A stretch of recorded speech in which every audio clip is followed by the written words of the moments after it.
Today is Friday, July 17, 2026. Coming up on Roland Martin Unfiltered, streaming live on the Black Star Network. Loud line last night from Donald Trump in his primetime address regarding the 2020 election. You know what this idiot did? He actually ended up showing that it was Russia that actually tried to intervene to help him win the election. Yep. He's pretty stupid. Also, an update on the death of Kohen Wiley, the one-year-old shot and killed by police in Mississippi. Also, folks, earlier this week, we told you about William Lawrence, Democratic congressional candidate in Michigan, who made some comments regarding black elected officials that pissed off the CBC. Well, he joins us on the show to explain himself. With November's midterm elections approaching, Bishop William Barber will join us to talk about their focus to have 1,000 marches to the polls when it comes to voting. Also, this weekend in Atlanta, big rallies are planned to celebrate the life and legacy of Congressman John Lewis. We'll talk to Barbara Arnwine of the Transformative Justice Coalition. A federal judge has allowed key racial discrimination claims to move forward in a lawsuit involving former black McDonald's franchise operators. We'll talk to one of those former owners. Plus, an update on our 24-hour donation challenge to support the Harriet Tubman Museum and Educational Center in Cambridge, Maryland. We'll tell you how much we've raised. It's time to bring the funk on Roland Martin Unfiltered on the Black Star Network. Let's go. He's got it. Whatever the miss, he's on it.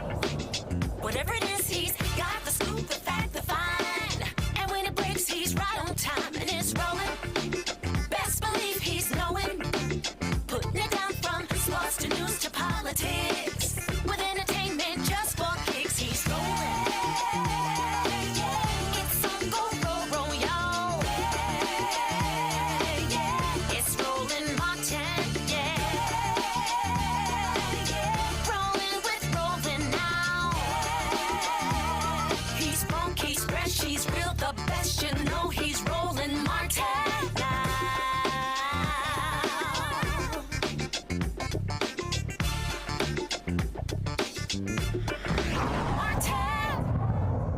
Well, primetime Thursday night, the twice-impeached criminally convicted felon-in-chief Donald Trump delivered what's supposed to be a primetime address on voting irregularities in the 2020 election. Instead, it ended up being a 27-minute nonsensical rant on all sorts of topics.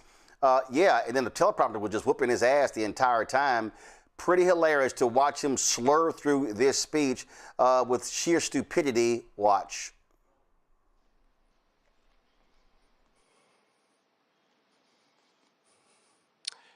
Good evening. Before we begin, I'm proud to report that our country is safer, stronger, and far wealthier than it has ever been before. Had transgender for everybody, men and women sports, crime ravaging our cities, and the whole world was laughing at us as a nation, but not anymore. This week it was announced that inflation saw the largest monthly decline in more than 6 years. Just happened. It was just given out. The media reported it, and we accept it. The best in 6 years. The tax cuts in our great, big, beautiful bill are saving hardworking families thousands and thousands of dollars, like with the provisions, no tax on tips, no tax on overtime, and no tax on Social Security for our great seniors, along with the interest deduction on a loan used to purchase a car, millions and millions of barrels of oil.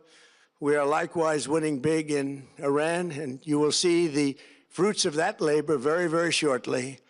America is back and doing really well. Government strategy against the United States was focused on undermining domestic confidence in the U.S. president. They wanted to just make you sound like your president wasn't so hot, when actually your president has done a great job, and they did everything possible to do exactly that. Recently, we found significant numbers of burn bags in formation, and this is a group of bags that were used to destroy information given by President Barack Hussein Obama to be burned. It was supposed to be burned. Many people have questioned whether it could actually be possible to electronically manipulate vote totals or change election results on these terrible machines. Today, we are releasing documents that show the CIA obtained reporting of a specific plot to do a big number in favor of the corrupt Maduro regime in Venezuela, and that's exactly what happened, conspiring to digitally rig their own country's elections in 2020, and that's what they did. This reporting included precise details about methods to regime develop to digitally alter vote totals in ways that could not be detected even with an audit, no matter how deep they went. This intelligence underscores why we must take urgent action to ensure that our own system can never, ever be hacked or compromised like it was in the past. The fourth set of hundreds of thousands of non-citizens and dead people are listed and active on the voter rolls, and yet we still have elections with no voter ID, no proof of citizenship, and tens of millions of ballots floating aimlessly through the mail. There's no third world country that has elections like we have. In a rare move, NBC and ABC Fake News have both said that they would not cover this speech. They knew what it was about because of the fact that they don't like the topic, because they know how corrupt our system is and they don't want to reveal it. They and others in the media are part of a plot. They want to continue this fraud for whatever reason. They want to keep it going. They want to protect the radical left. They can't have a great country, and that's true. You can't have a great country without free and fair elections. Fraud like this should mean a revocation of their licenses. They use our public multi-billion-dollar in value airways for absolutely no money. They pay nothing. If you look at voting today, it's in such bad shape in so many states, and we are committing to fix it. And we're also committing to be working with those states and local jurisdictions to help them fix and patch known technical vulnerabilities before the midterm elections. We have very important elections coming up. We want those elections to be honest. Demands that Congress must pass the Save America Act. How easy is that to do unless you want to cheat? The only reason you wouldn't do it is you want to cheat because your policies are so bad and your candidates are so pathetic that you can't get away or can't get elected any other way. Could I have your photo, please? Photo, voter ID. All voters must provide proof of citizenship. Are you a citizen of our country, please? And hopefully there will be no corrupt mail-in ballots, which if you watched California and so many other places, mail-in ballots are inherently corrupt.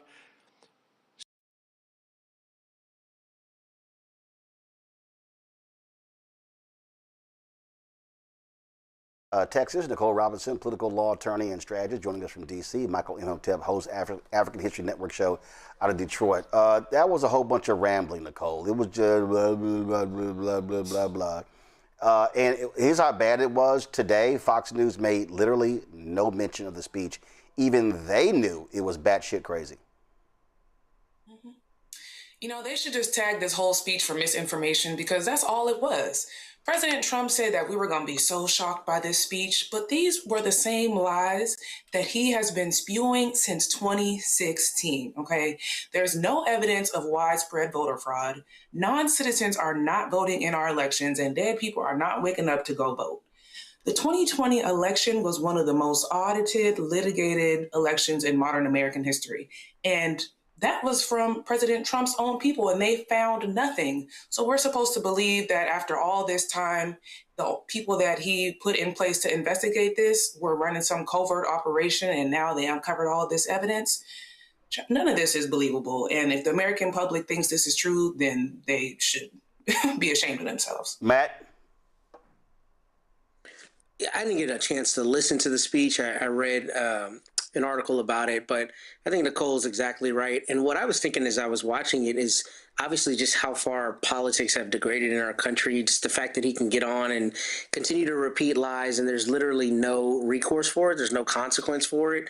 And especially some of the things that he said regarding China. My understanding that there was information that China had looked into, certain voting information, but never actually used it to interfere. But those are the kinds of things that get said and that get legs and run. And the problem with this president is just no matter what he says, there's literally no recourse for the brazen lies, and it's just stoking his base and trying to, undermine the elections. That's all this is about. It's about setting the framework to call into question the elections when the Republicans inevitably lose, and that's what this is. Michael?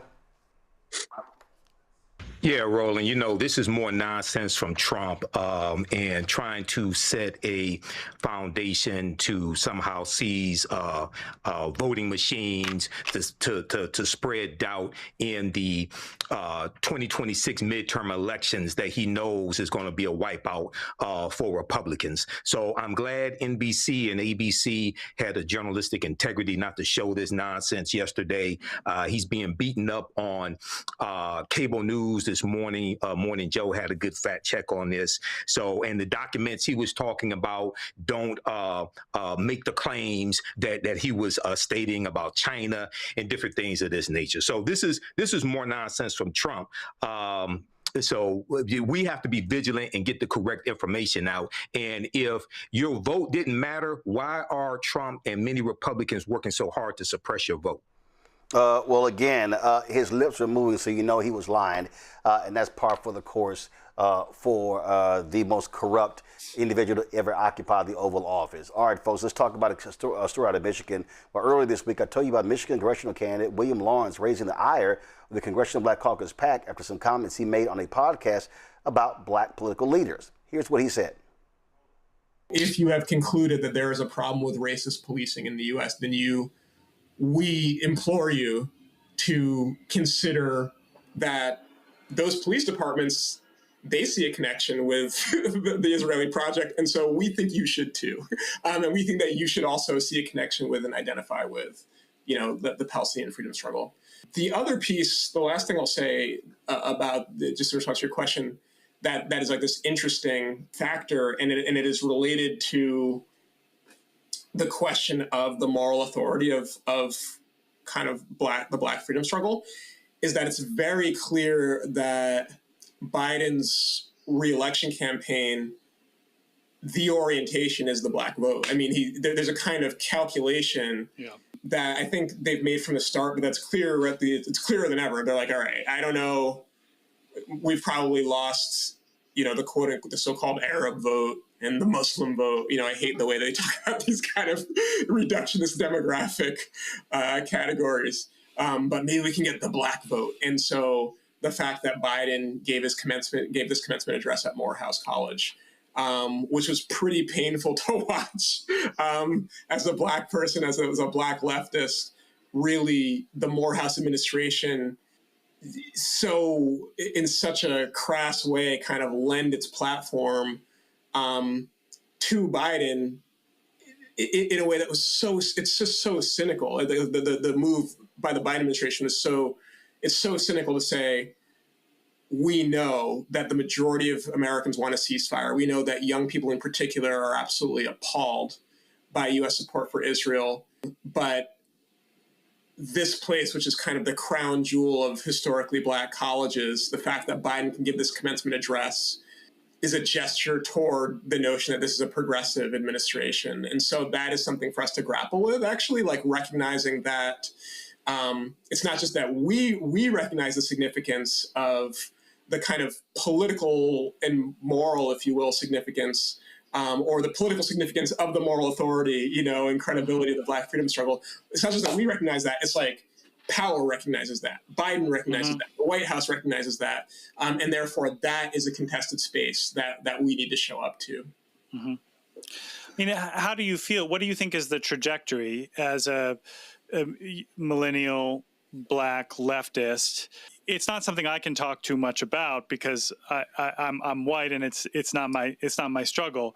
That being said, like the extent to which the older generation of Black political leadership are such of a pillar, frankly, for establishment, capitalist, imperialist, American power, through their role, as this kind of traditionalist, establishmentist pillar of the Democratic Party, it's a big problem. It's a big problem for left politics in this country, and it gets us every single time, and it really defangs the white left, puts us in impossible positions. Really, it's very effective politically, and so I don't know. I'm curious, but we're also seeing now that unfortunately. Don't want anyone to vote for Trump, but like young Black people are falling away from the Democratic Party, and the support is not showing up in the same way. We'll see what happens in November. Once those remarks were reported, this is how the Congressional Black Caucus PAC responded. They posted this tweet to the HuffPost story. They said anyone supporting William Lawrence should denounce his hateful remarks and withdraw their support. Michiganders deserve better. Now, House Democratic leader Hakeem Jeffries was asked about this in his news conference on Monday. This is what he said. With the chair of the Congressional Black Caucus, y'all had that radio ad? Chair of the PAC, but those comments were brought to my attention, and they are deeply disturbing. Thank you. Have you had the chance to meet with Brad Linder? Now, that was, of course, his response, and already, of course, opponents of him jumping on this. This is a ad that Rolling Sea Action Fund, which is tied to the Congressional Black Caucus Political Action Committee, they dropped this radio ad in that race. William Lawrence, a candidate for Congress here in Michigan, actually said that Black political leaders are a big problem. It's a big problem for left politics in this country. A big problem, William? You can't be serious. This is the same Will Lawrence who claims to be a progressive, but he campaigned against Democrats and was part of a movement that helped Trump win Michigan, is now pointing the finger at Black leaders because they defangs the white left and puts us in, impossible positions, really. Yeah, you heard that right. Well, here's a reminder for William Lawrence. The same leaders, Black leaders, that have fought and bled for this country and this party are not a big problem. Except now, maybe for you. Michigan deserves better. Paid for by Rolling Sea Action Fund, RollingSea.org. Not authorized by any candidate or candidates committee. Rolling Sea Action Fund is responsible for the content of this advertising. All right, folks, joining us now is Lawrence, co-founder of the Sunrise Movement and a candidate for the Democratic nomination in Michigan's 7th Congressional District. William, glad to have you on the show. First and foremost, when you were talking about these Black pillars in politics, who specifically were you talking about? I painted with too far broad a brush, and that's what I regret because, I wish to be critical of anybody in office who has supported our wars and the war crimes in Palestine abroad. But speaking in the way I did, I shouldn't have ventured in that territory because I said, this is not really my place to say. When you hear yourself saying that, it's time to close your mouth, and I wish I had left it there. But I'm a strong critic of our foreign policy. And I have and will be critical of anybody who votes in favor of spending trillions of dollars on wars abroad while we can't afford housing and healthcare here at home. But the point I made was certainly didn't reflect what I truly believe, which is that we need to build a strong multiracial anti-war movement to set our priorities straight as a nation. That's why I was carrying on this conversation with a Black guest about his organizing to organize, especially young Black people, in support of Palestine. But when you say that it really defangs the white left and puts us in impossible positions, what are those impossible positions? Really, the meaning there was that if we have an anti-war movement that is majority white, that's going to be a problem in a diverse country, because the most effective political movements in our country's history have been multiracial movements, and many of them have had, strong Black leadership at the forefront. And so because I was talking to my guest about, his work on the so-called Black left to organize young Black people, I counterposed that, with that which we who are white, the ways in which we cannot, do this effectively without having a multiracial movement. But again, a white left is not a project I'm interested in building. I don't consider myself to be part of a white left. I'm here to build a multiracial democracy that can actually live up to our country's promises. And that's why I'm committed to working across the boundaries of race and class so that we can do that together. Well, I dare say that if I look at progressive politics over the last, let's say, 50, 60 years, you've had African Americans really leading that more than the white left. One of the issues that we've seen is that many folks who are white and Democratic have not been wanting to fully embrace progressive ideals. It doesn't mean that you don't have members of the Congressional Black Caucus who others may criticize as being pro-Israel, as being pro-capitalism and things along those lines. But I guess what still jumps out at me, what defanging the white left, when I think about the white left, I think about folks who were supporting Senator Bernie Sanders, and some of those folks then were supporting Donald Trump. And you have this sort of back and forth where you've had African Americans often challenging the white left, saying, hey, where are you when our issues are on the table? I think that's completely right. And, the fact of the matter is that, most white elected officials in Congress are actually Republicans. So there's also that matter, is that they're completely on the opposite side of the issues and the values that you and I share and agree upon. So again, this was in the context of a 10-part series that was examining different angles of our foreign policy and the need for a stronger anti-war movement. This episode was specifically focused on the way that these issues are playing out in the Black community, which I was discussing with my guest. But to sound as if I was saying that, certainly my intent was never to say that Black elected leaders are uniquely culpable in our foreign policy around the world, because that is not the case. And in fact, as you said, there is plenty of blame to be shared, and much of it is to be shared by white elected leaders who have been, responsible for our various misadventures around the world. Control Room, get the bite ready. When I interviewed Cenk Uygur 2023 or early 2024, he was highly critical of then President Joe Biden. One of the guests in your podcast said that Joe Biden wasn't progressive. And I remember in my interview with Cenk, he held up that how he saw, in terms of who he saw really as the model progressive or the model progressive candidate for the far left, or whatever you want to call it, was Senator John Fetterman. Listen to this. How does Beto O'Rourke lose to Ted Cruz by 2.5 points? Comes back.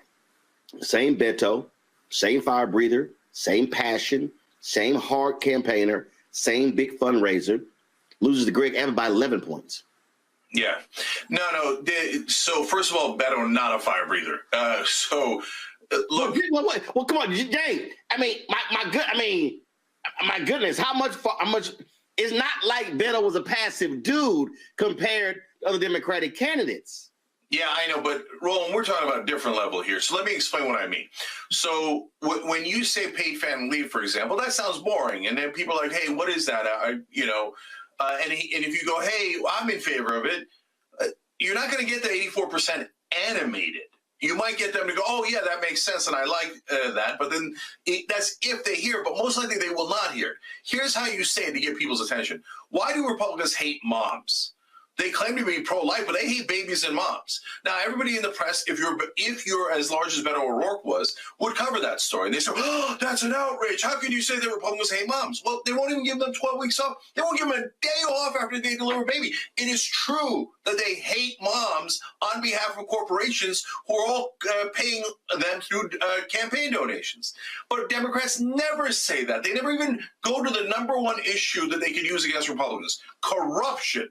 And the reason they don't go to that is because they also take corporate cash. So if you have a clean, progressive candidate, and this is the giant if, though, Roland, which is that the press pays attention to and is willing to hear out, and then the country will hear these. But you can't just whisper it. And Beto is not enough of a fire breather. He hired the same campaign manager as Joe Biden. When his campaign was over, she went to Joe Biden. These are super moderate consultants that advise all of their Democratic candidates, shh, don't be impolite. Are you nuts? Donald Trump already won the election. He's almost certainly going to win this next one.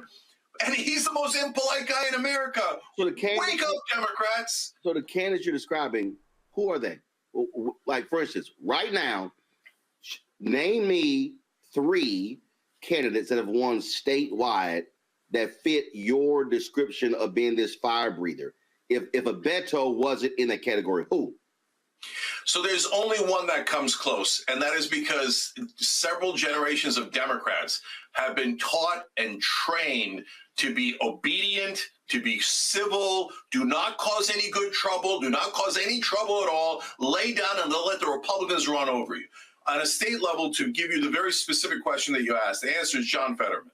And he beat the hell out of Dr. Oz when he couldn't even speak, when he had a stroke and everybody saw he couldn't speak. Why did he beat the hell out of Oz? Because he was impolite, because he made fun of the brother 24/7. He crushed him. He was merciless. And if he hadn't had that stroke, he'd probably be the next president. And got my iPad. This is Senator John Fetterman just a couple of days ago, warning that he would leave the Democratic Party if it turns its back on Israel. So, William, this is why I played that. Because I travel this country. I'm born and raised in Texas. I've lived in Chicago. I have been here in D.C. and Virginia. And again, I spend time all over this country talking to, giving the speeches at NAACP Freedom Fund dinners and others. And the reality is this here. Democrats cannot win, cannot get to 218 unless you actually have a coalition. And that coalition may not all be white left. They may not all be far progressive. They're going to be people who are coming from districts that are conservative or purple, or it's going to be a mix of this. And so you talked about, want to be a part of that coalition, but isn't part of this problem this view of, frankly, a lot of white progressives that, oh, if you're not this type of progressive, then you're not actually a real progressive? I do think some people have that attitude, and we need to loosen up on that because we do have to win, and that is the top priority. But I believe that leaning into progressive issues are also a pathway to winning in some of these swing districts. In fact, I'm running in a swing district, which is a 50-50 district, one of the most competitive districts in the country that we need to win to flip the United States House this November. And we have polling that shows that of the 3 Democratic candidates in this race, I am the best positioned to win the general election by beating our Republican incumbent. The reason why is because I'm up 19 points with independent voters.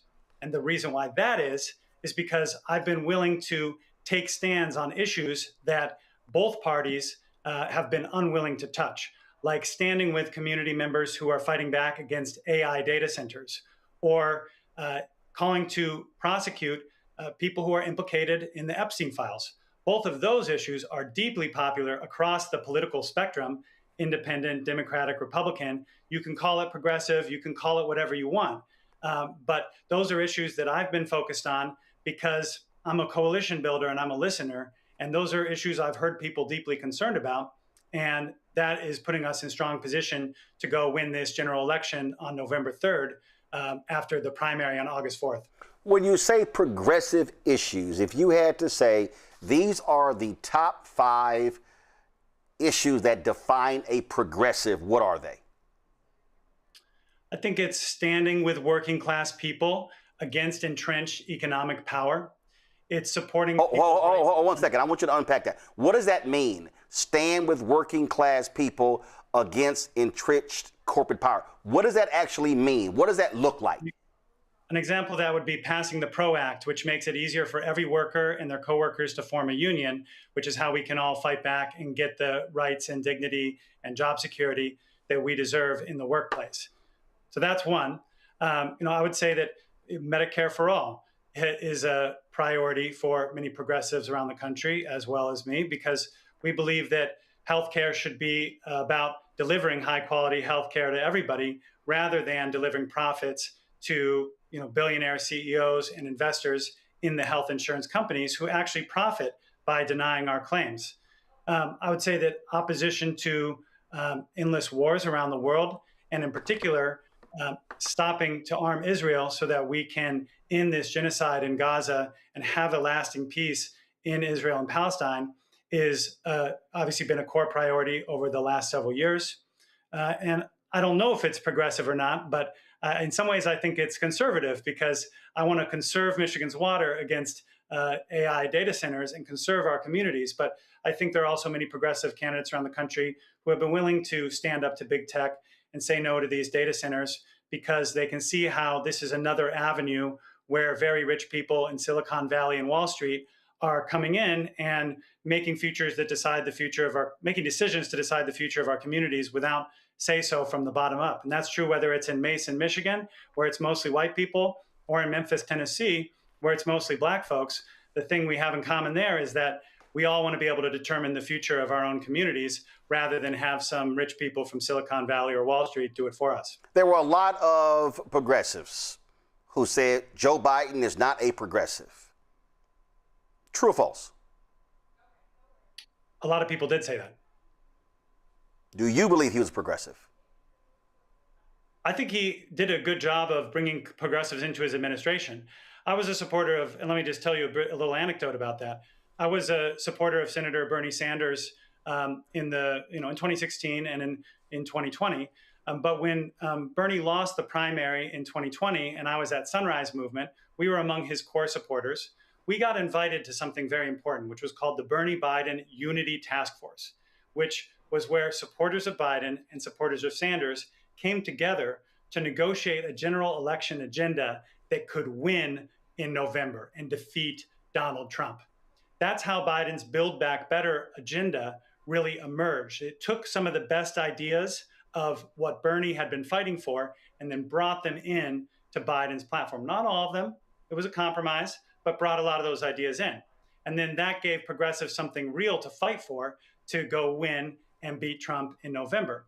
So I think that that's how politics works at its best is, we all stake out the positions and we fight for what we believe. And the primary process is one of the major places where that happens. But when it comes time for the general election and then the process of governing, we all have to come together to find common ground and focus on the greater enemy, which is defeating Donald Trump and the Republicans who are trying to absolutely destroy our democracy and our most basic rights and freedoms. You just said greater enemy.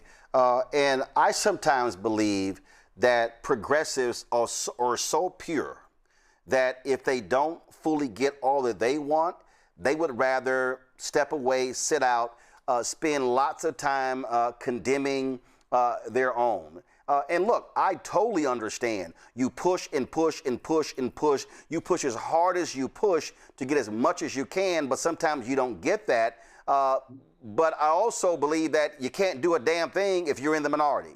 And, do you believe that that's a problem that progressives also have in that they've also shot themselves in the foot by being such purists? I think back to 2016. And listen, I get people who were critical of Hillary Clinton, but it was Hillary Clinton or Donald Trump. That was the choice. And I think a lot of progressives, a lot of white progressives were yelling and complaining on social and on media, other places, stayed at home, did not vote, and then ended up Trump getting there, and he got 3 Supreme Court justices. I completely agree with you, Roland, that that's a problem. We got to understand that, there's levels to this. The primary is one stage of the process, and that's where we air out our differences and fight hard, fight with integrity for the direction that we think the Democratic Party should take. And then when it comes to the general election, that is when we have to go. And even if you don't like Clinton or Biden or Harris, as it were be, I voted for all 3 of those folks, even though I had major disagreements with all of them. And I encourage my friends and family and many others to do the same, because there is so much at stake, and we cannot afford to allow Trump and the Republicans to win because of their agenda. So I do agree that there are times that has happened. And I've been one of those people who has been working to say, hey, look, folks, there's no purity in this. We have to be able to accept what some call the lesser of 2 evils, if you want to see it that way, when it comes time for November elections, because the Republicans are coming for it all. They're coming for it all. And we can't afford to give them an inch. Questions from my panel. Michael, you first. All right, William. So I've heard you talk about foreign policy some, and you've talked about funding the war, Israel against Palestine, things of this nature. But I haven't heard you talk about any foreign policy towards the continent of Africa, where 1.5 billion people live. We know USAID, the cuts from Doge, 780,000 people worldwide have died. A large portion of them are on the continent of Africa. So what policies do you have on your platform towards, or that you would support towards the continent of Africa? Yeah, great question. Thank you. So I believe we should stop arming not just Israel, but all human rights abusers. And that includes the United Arab Emirates, which has been supporting an absolutely atrocious conflict, which many have characterized as a genocide in Sudan. So I believe we've got to cut off the arms there in order to bring an end, or help bring an end to the terrible violence that's been taking place in Sudan. You also mentioned USAID. I'm here in East Lansing, which is a university town, and there's it has amazing international program. And so I actually grew up among people who were scholars and had a lot of experience being part of USAID or doing other kinds of cultural exchange on the continent of Africa. And it's just absolutely mind-blowing to me that USAID is something that unequivocally have been saving millions upon millions of lives.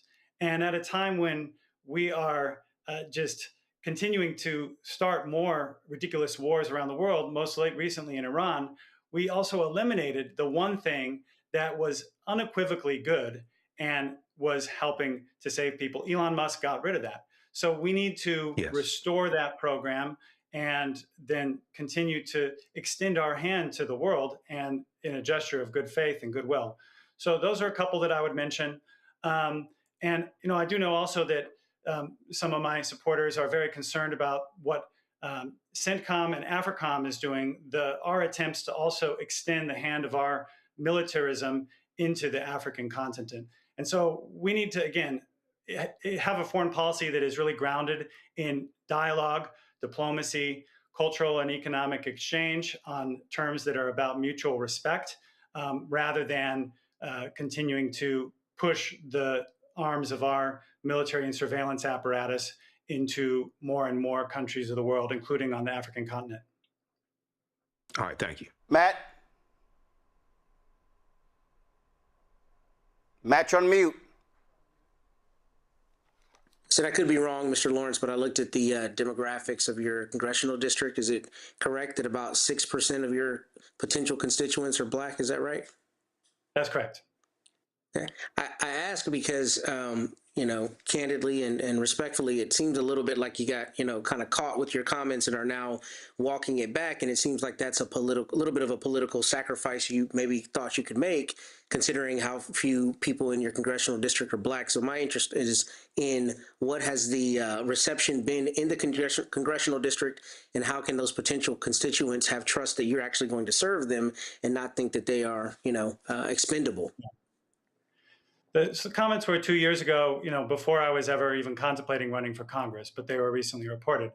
But what I'll say is that, I am glad to have done a lot of work before I was even running for Congress, alongside members of the Black community here in Lansing, especially my work for housing rights and to build more affordable housing, to protect tenants, to prevent evictions. And I've worked along, as part of multiracial organizations and supported Black leaders in that work in a variety of ways. And on the campaign trail, I've been deepening those relationships in various corners of the Black community here in Greater Lansing. And so a lot of people reached out after they heard the remarks. Folks lifted me up in ways that were very heartening and encouraging. Some folks said, yeah, you shouldn't have gone there. You shouldn't have said that, but we know who you are. We know that that's not your values. That's not who you are. Some people said, I agree with part of what you said, but maybe you weren't the right one to say it. And some people just said, hey, I heard that there's some controversy, but I just want you to know I got your back. And then some people have said, I am concerned about the comments and I want to hear you explain yourself. So, I'm somebody who believes in accountability. I know that trust is earned. And I have done this over the course of my career as an organizer and coalition builder, showing up in spaces where, I may not be trusted because of, my background or who I am. And then you have to show people who you really are. And so this is another opportunity to do that. Certainly, I put my foot in my mouth a little bit. So it's an opportunity to do some repair, build some more trust. And I'm glad to have good friends to do that with. And we're going to keep on moving forward. Nicole? So, as you know, Black people have been the backbone of the Democratic Party. Without Black organizers and Black leadership, there would be no progressive Democratic coalition. And we are the ones that are dragging this party further to the left. Candidates like you get to exist because of strong Black leadership that we have had for decades. So can you talk about how you plan to support Black leadership if you win, and what you would do for your Black constituents if you win? Yeah, absolutely. So just in reverse order, I'll say that for the constituents, plan to open a top-notch constituent service office that is accessible to all members of the community, and in this case, especially the Black community, for the sake of being able to connect people to all the different government resources that are available, cut red tape, do all the things that a congressional office is able to do. I really want to be able to deliver more resources for the housing-related groups that I've worked alongside here in Lansing. I was just at a forum last night at a community center that has done amazing work to create pathways into home ownership, doing all kinds of work with people who have been renters, especially in the African-American community, and then working for them to become homeowners. They are doing amazing work. They just need a lot more resources. So I want to be able to deliver those resources. And then when it comes to DC, I know that one of the top priorities for the Black delegation in Congress right now, as well as a top priority for me, is to fight for a renewed Voting Rights Act.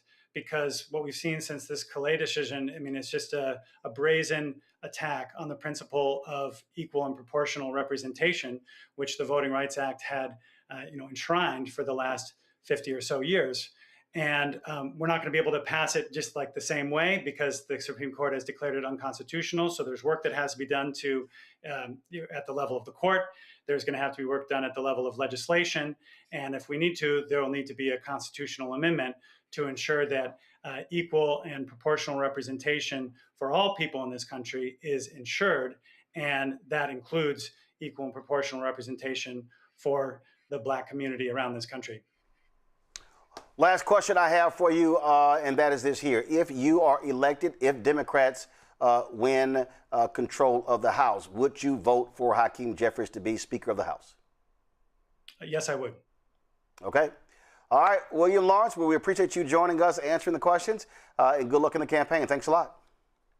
Thank you, Roland. I appreciate the opportunity. All right, folks. Let's talk about what took place in Mississippi. Kohen Wiley, 1-year-old, shot and killed by Santobia cops there. That took place on June 14th in a Walmart after a call for an alleged shoplifting. The boy's mother was holding Wiley while seated in a vehicle exiting the parking lot when the officer opened fire. Community members and local leaders have been demanding investigators release any footage of what happened on that particular day. Founder of the Senatobia Committee for Accountability and Transparency, Patrick Lumumba, joins us right now. Patrick, glad to have you here. What's the latest? How you doing, Roland? Doing great. I'm glad to be here, man. Glad to have you here. I'm going to be a part of your show. just hate on in such circumstance. So what is the latest? Has been in any movement whatsoever in this case? Well, not any movement as far as I'm concerned, as far as ascertaining justice. We have a stiff wall of what we call white supremacy codified conduct here that we're trying to peel through. So as far as getting justice for Kohen Wiley, it's very little movement, but we are organizing to apply more pressure. Is the protest or the boycott of Walmart, is that continuing? Well, actually, it was a one-day type deal that happened today. That was not organized by SCAT, but it was organized by other protesters that have been protesting alongside of us. But we are planning. We are in the making of planning a more protracted approach and boycott of the Senatorial Walmart. How would you characterize the community since this has taken place? Has this been something that has brought folks together around this central issue? Most definitely, it has, in a way that I haven't seen since 1987. I grew up here, Roland. I lived my whole life basically in Senatobia, Mississippi. And it has galvanized our people to the point where we were in 1987, where we had serious boycotts in this town, because this is not an isolated incident in this town. This town had been an epicenter of systemic racism, and we are here now in 2026, and the people are galvanized, and they most definitely seeking justice for Kohen Wiley. What do you want folks outside of Senatobia to do? What type of support have you had? Specifically, you've got the national president of the NAACP, Derek Johnson, who lives right there in Mississippi. Have you seen the NAACP state conference, a national body, or other national organizations come to Senatobia or offer their support? Absolutely, absolutely.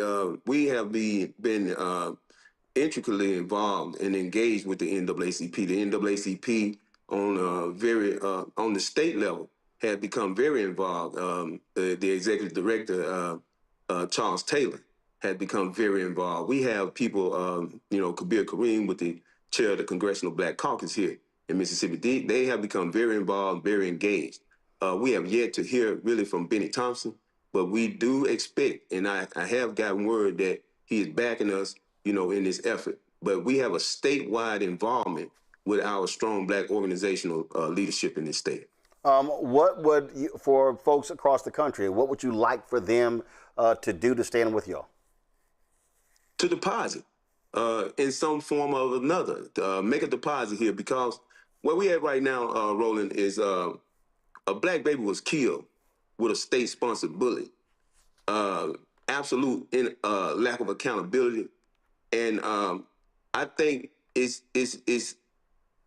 about Kohen Wiley, but it's actually bigger than Kohen Wiley, because Black humanity is at stake right now. I mean, these people have went as far as to kill a Black child with a state-sponsored bullet. So I think the humanity of Black people is at stake. And I've been on record as to say and quote that we having our own Emmett Till moment today, right here in Senatobia, Mississippi, in Mississippi, the heart of the South. We having our own Emmett Till moment. And I think the universe has gave us another opportunity as Black people to stand for our own humanity right here. I mean, if we allow people to take our children, state-sponsored bullets, tax-paid bullets that we pay for, then what level of humanity are we expressing? So it's not a Mississippi thing. It's not a Senatobia thing. It's a Black people thing right now. And that's why SCAT was formed organically, to give us the political apparatus to begin to engage this system of basically racism, white supremacy, and systemic racism. So I'm asking people all over the nation to become involved with what we got going on here in Mississippi, because Mississippi is still burning. Mississippi is still burning, and we're going to have to put out some of these fires. If people could reach you, where do they call, email, what do they do? Okay, you just get we have a SCAT social media page, and like I said, this organization is very new and organic. We created this organization to deal specifically with this town, but also to deal on a broad level with the systemic racism that we've been facing, not just in San Antonio, not just in Mississippi, but across this nation. So contact us through SCAT. We have a social media page. Is that SC? Is that SC? SCAT? SCAT, yes, San Antonio Committee for Accountability and Transparency. Okay, and you said social media page. Which platform? Right now, it's just Facebook. All right, a control room. But we'll become more extensive. Control room. Pull the Facebook up page before I let Petra go, please. And so I want to show that so folks can see that where they can communicate directly with y'all. You talked about. So what's the next action y'all plan to take there in Senatobia? Well, the next action that we plan to take, Roland, we plan to go back before the city council. We have had some very volatile confrontations with this city council. Like I said, we're in Mississippi, and Senatobia had become a bedrock, for this white supremacist political resistance. So we have had to literally take siege of the city hall, to get our points across to the city government here. But we will be constantly in front of the city council. This Tuesday, we'll be back in front of the city council, our organization, SCAT, to apply more pressure. And like I said, we're organizing with state people all across the state about formulating a actual boycott of Walmart, which we think is basically in compliance with the Senatobia Police Department. And, what other reason would they withhold the surveillance video? We need that video. We have the MBI, the Mississippi Bureau of Investigation, that has a so-called investigation that being conducted now, and they're investigating from the standpoint of justifying the killing, justifying the killing, and we want them to investigate the fact that a cop pulled a fatal weapon in a shoplifting car. And that's never happened. I mean, the worst thing that can happen to you, as long as I've been in Senatobia, Mississippi, Walmart policy, if you stole anything, and this still is an alleged shoplifting.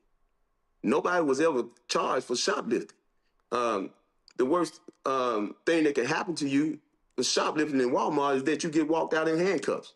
And that's the only thing that Officer Hunter Foster should have been pulling out that day was some handcuffs. But whatever compelled him to pull the most fatal weapon in his arsenal out and kill young baby Kohen behooves me. But one thing about it, we looking for justice, and justice don't come in the form of money. Money is not a proper compensation for black life, and we looking for real justice. All right, Patrick Lumumba, we surely appreciate it. Pull the page up, y'all. This is the SCAT Facebook page, and so y'all can follow them right there. Patrick, we appreciate it. Keep us abreast of what happens next. Thank you, Roland. Folks, going to a break. We come back. We're going to talk with Bishop William Barber about his call for 1,000 marches nationwide to the polls. We'll have that conversation. We'll also hear from Barbara Arnwine as they're planning the John Lewis events this weekend. Mass rally taking place Saturday in Atlanta. We'll be streaming it right here on the Black Star Network as well. Plus, George Johnson, the pioneering hair care CEO, laid to rest in Chicago. We'll play for you what John Rogers, founder of Arrow Capital Management, had to say at his funeral at Trinity United Church of Christ. Lots to hear, lots to cover in our second half of Roland Martin Unfiltered. We'll be back in a moment. Don't forget to support the work that we do. Join our Bring the Funk fan club. Our goal is to get 20,000 of our fans contributing on average $50 each a year. As $4 and 19 cents a month, 13 cents a day. That would raise $1 million to offset the cost of what we do every single day on this show. Not just this show, but also the other shows on Black Star Network. We've got 5 other shows. We're adding a 6th show in August. And so your support is critically important. A lot of y'all are on YouTube. If you're on YouTube right now, hit the like button, y'all. We should be over 1,000 likes every single show, okay? And this is important because, again, we don't have millionaires and billionaires cutting us checks. I told y'all, of all entertainers I know, only 2 have actually made a monetary donation to this show. And so we cover black issues. We center black folks. We talk about stuff that other folks do not talk about. And so your support is critical. Please support us via Cash App. Use the Stripe QR code. You see it right here on the screen. It's also for credit cards. Of course, checks and money order. Make it payable to Roland Martin Unfiltered. P.O. Box 57196, Washington, D.C. 20037-0196. PayPal is R. Martin Unfiltered. Venmo is RM Unfiltered. Zelle is Roland at RolandSMartin.com. Roland at RolandSMartin.com or Roland at RolandMartinUnfiltered.com. Henry, go ahead and go to a wide shot. Just so y'all know, I'm not joking. Literally, I went to the post office come on, no, give me another shot. So all of this is mail that we have. All of this, I went to the post office, and so I got y'all. These are the people who don't do PayPal, Zelle, and Venmo. And so if y'all send a payment, hey, give me some time, because y'all know I got to sit here and I got to open all this stuff and deposit it, but I appreciate it. And so thanks for y'all support of Roland Martin Unfiltered. Back in a moment. All right, folks, let me tell you about Chapter. Now, if you're on Medicare or about to be, the system is not set up to work for you. Too much fine print, too many plans, and too many people making money off of your confusion. And look, we're used to this. We're no strangers to systems that don't have our best interests at heart. But we don't have to accept it when it comes to Medicare. That's why I'm telling you about Chapter. Their advisors are independent and honest.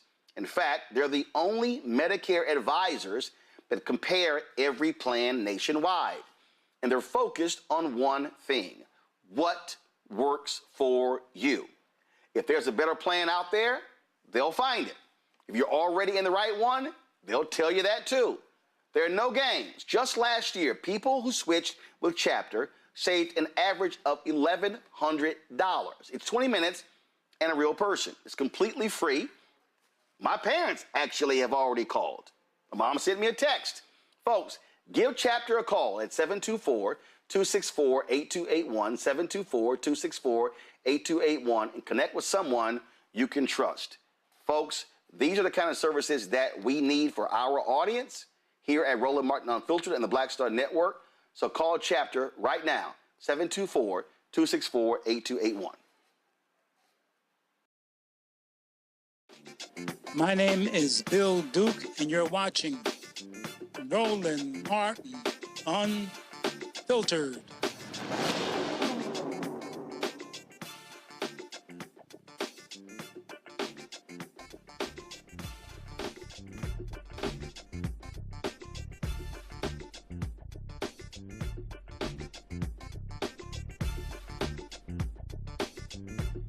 All right, folks, Russell Vought got called out in the House the other day, and there was a Senate turn, and man, did it get a little funky on the Senate side. This is what Senator Elizabeth Warren, the creator of the Consumer Financial Protection Bureau, had to say to Trump's acting head of the CFPB. Now, how do you take a consumer agency and turn it into a cash grab for corporate cheaters? Acting Director Vought has figured out a way. Take a look at just some of the examples of what he's done over the past 18 months. Because it got caught scamming its customers, Navy Federal Credit Union has been ordered by the CFPB to return $80 million to the service members who had been cheated. Director Vought came in and said, oh, that's okay. Navy Federal can keep the $80 million, and the people who got cheated just don't get any money back. J.P. Morgan, Bank of America, Wells Fargo are a few of the bank owners of Zelle who got sued by the CFPB for allowing people who use Zelle to get scammed out of $870 million. Mr. Vought dropped the charges, and the people who got cheated, they get nothing. Regions Bank had settled a case with the CFPB, and the bank had agreed to refund consumers $141 million. Vought dropped the settlement, and the customers got nothing. Capital One was sued by CFPB for cheating its customers out of $2 billion. And once again, Trump and Vote said, keep the money. And the people who got cheated got nothing. Look, it's a long list, but the important thing to remember here is the people who got cheated are millions of Americans who are just trying to get by.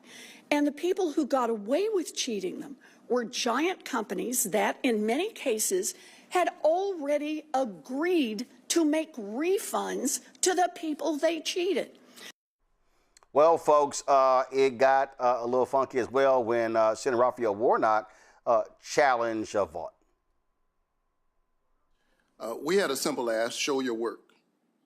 Publicly disclose the data and the analysis to justify the CFPB's position that the medical debt rule was unnecessary or unlawful. Since you didn't respond, I'll ask you now, how many Americans were projected to have their medical debt wiped from their credit scores by the CFPB's medical debt rule, which you overturned? I don't know, but the rule was unlawful. The answer is 15 million.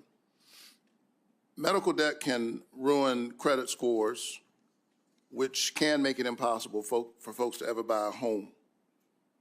Do you know how many more mortgages consumers would have been able to afford each year if you hadn't overturned the rule?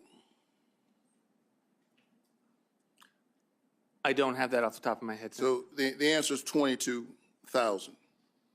So 22,000 mortgages that consumers would have been able to afford, 15 million Americans who were set to have their medical debt wiped from their credit scores. I've seen this up close in the state of Georgia, and the impact, the real human costs behind the very cold and clinical language about statutory authority, which I think you do have, questions that you could have raised. CFPB, by its nature, is advocating for everyday consumers, and I don't see how any of your actions suggest that you've been advocating for the people that I represent. It seems to me that this shouldn't be a partisan issue. People on both sides of the aisle know that medical emergencies can happen to anybody. They can happen to anyone. We've seen that up close in this very body over the last few weeks. But thanks to you, there are now families who cannot buy a house, they're hounded by debt collectors, and they're denied business loans, all because they got sick. Director Vogt, you've spent the last 18 months decimating the CFPB and its consumer protections, and I think families across America will be better off when you're gone. I'd like a response to my letter. Thank you. Maryland Senator Angela Brooks, she also made it clear she was not satisfied with Vaught's leadership. Director Vogt, I have been waiting to have the opportunity to come back face to face with you to ask for an explanation for what I regard as absolutely depraved, I use that word again, and draconian actions to decimate our public institutions, politicize federal grant programs, to stall funding for NIH and for CDC public health programs, harming our research institutions, dismantling the CFPB. And I have to tell you, I couldn't wait to get here on behalf of the 160,000 federal employees in my state. The actions taken toward our federal employees has been evil, absolutely evil. And it is the most galling aspect of what I regard as shameful tenure at the OMB as director has been your outright animosity and blatant hostility toward our federal workers. And I haven't made this up. In fact, I'm going to read your own words that you famously said without remorse. You said, we want the bureaucrats to be traumatically affected. When they wake up in the morning, we want them to not want to go to work because they are increasingly regarded as the villain. This is so evil. And the 150,000 federal workers who are in my state who come together, these are the patriots of our country, who've worked, many of them, for decades. They didn't care whether the president was a Democrat or Republican. They are here to serve the American people, and they will not forget how they were treated and what was said, and neither will I. And in fact, one Marylander who lost his federal job said the following: I can't tell you how terrifying it is to be a parent of 2 children faced with the thought that you cannot provide for your family. And so I ask you, is that the kind of trauma that you were talking about? Did you intend to sow terror for parents who need to provide for their families? Is that the kind of trauma that you were anticipating? Senator, I've explained those comments on numerous occasions. I was referring to bureaucracies and not the career civil servants that do the job. Many of those bureaucracies are weaponized against the American people. We've taken steps to deal with that, but as it pertains to civil servants, I have a very high regard for them and the work that they do. Well, I think the words speak for themselves. I really do. I don't think anybody can say that combination of words and have it be explicable. It is inexplicable. Well, like I say, they held him the task. And as I said yesterday, Consumer Financial Protection Bureau, they've returned $21 billion to regular ordinary Americans over the last 14 years. But Republicans have despised this agency from the beginning. Bishop William Barber with Repairs of the Breach joins us right now. Bishop, this right here is one of the issues that you often talk about in terms of these corporations, how they bear down on people, how Donald Trump and these Republicans are allowing these companies to get away with it. As Elizabeth Warren laid out in her testimony, they have returned millions and billions of dollars back to companies, and Donald Trump allowed them to get away when they were fined. Oh, y'all ain't got to pay the money back. Let them off the hook, and regular folk get screwed. This is evil, as you said, and it is systemic evil. It is what, from a moral perspective, we call wickedness. When you actually turn the government against the people, and you turn the government against the people in ways that hurt the people who need it the most, the worst. And there's no way that you can get this change but through the way in which Trump got his power, and the Congress got their power, and the Senate got their power to ignore it. And that is by having what I like to call a massive movement vision vote born from the states up, because we have to remember that this president got his power with about 2 million vote margin in a country where 90 million people didn't vote. The United States House of Representatives is the majority it is because of 7,000 votes in a country where 90 million people didn't vote. And we have the power to begin, not in, but in the midterms, to begin to shift. And I'm not being partisan, I'm talking about just people using their votes. And this is the kind of thing that 2 things must happen. This kind of information must come out, but also any politician that's running needs to take one more step and say, if I had the majority, this is what we would do. You know what I'm saying, Roland? They have to go to that next level. Critique, make it how blatant it is, but then flip and talk about how much different it would be in exact terms if, in fact, they had power. And that point there, because what you're seeing here, you are literally seeing Trump and Republicans allow for massive corruption to go on. The looting, I said just the flat out raping and pillaging of the federal government is happening before our very eyes. I mean, the stock trades, the insider trading, the giving of loans to his family. Now his Truth Social, they're going to be selling to Wall Street advanced access to Trump's Truth Social posts that will allow them to make bets on Wall Street on public policy. He's announcing on Truth Social. Just gross corruption the Supreme Court allowed. And I think the argument that has to be made is that if you are Democrats or if you are a conscious Republican, what you should be doing is going to the American people saying they're getting rich and they're screwing you and they're not looking out for you, whether you're inner city or rural.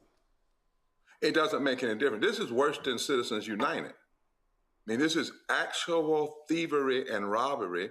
And then, Roland, is something else. It is breaking the government in a way because they did it with the tax cuts. It is breaking the government in a way that whoever takes over, if you don't stop this soon, will not have revenue to do the things that need to be done and to move the government forward. I mean, this is quite sinister. But you know, they said that's what they were going to do. Steve Bannon and others said, we are going to destroy what they call the administrative states. And what they're doing is destroying it and then making people rich in the process. Not only with this war. Who do you think is making money during this war? The oil people, all down the Gulf states. Who is the major backers that we found out through research of things like religious nationalism, so-called Christian nationalism, and the thought that that oil money has a direct line. And so the very people that plotted and planned to put this person in office and then to give someone like Steve Miller and others the ability to put people in office who are acting with draconian intent. This is Machiavellian, Roland. They're not playing. They go in on day one and they have a checklist of everything they're going to do, everybody they're going to move, every program they're going to cut, and everybody that's going to be paid. And we have to make that clear, because that's one thing that Americans, regardless of race, creed, color, and sometimes party, get upset about, is when they know and can tangibly see that they're being robbed and pillaged and stolen from. You have talked about, and you and I discussed this numerous times over the last several years, that marches have to have a purpose. And it has to lead to something. Having a march just because makes no sense. I remember, look, I was at the Million Man March when it took place in 1995. Then I remember that the 10th anniversary march. And one of the things that I said then was, there's no need for everybody to come to D.C. I said, you can have a D.C. event, but you need to have events happening different places all around the country. Everybody talks about August 28th, 1963, the March on Washington for Jobs and Freedom. What folk don't remember is that there were some 600 activations around the country on the same day. Not everybody came to Washington, D.C., and you're making the point that if folks are going to be planning marches in August, September, October, it really should be planning marches to the polls, or before even marches to the polls, planning marches to voter registration. That's right. Planning marches to have voter registration and having rallies that help people to understand what's going on. Listen, 600 actions going on that day, and 600 movements were happening around the country. We cannot grandiose and have this nostalgia about 63 without understanding. The movement had been broken apart, but they had what would be the 64 Civil Rights Act had been proposed. And what Bayard Rustin said is, we got to pull everybody together to make sure this legislation doesn't get stopped by Strom Thurmond and Jesse Ham. And they pulled unions, they pulled civil rights groups together. Now, there were some flaws. They left women out, so forth and so on. But it was an agenda. That's why it was for jobs and freedom. It wasn't just one issue. They had an agenda. They wanted to raise the minimum wage by 75%, index it with inflation, raise more money for public education. They wanted fair housing to be in the Civil Rights Act, which is why later we had to have the Fair Housing Act. They wanted voting rights in the Civil Rights Act. They wanted non-discrimination in federal contracts. There was a clear program, and it wasn't an election year.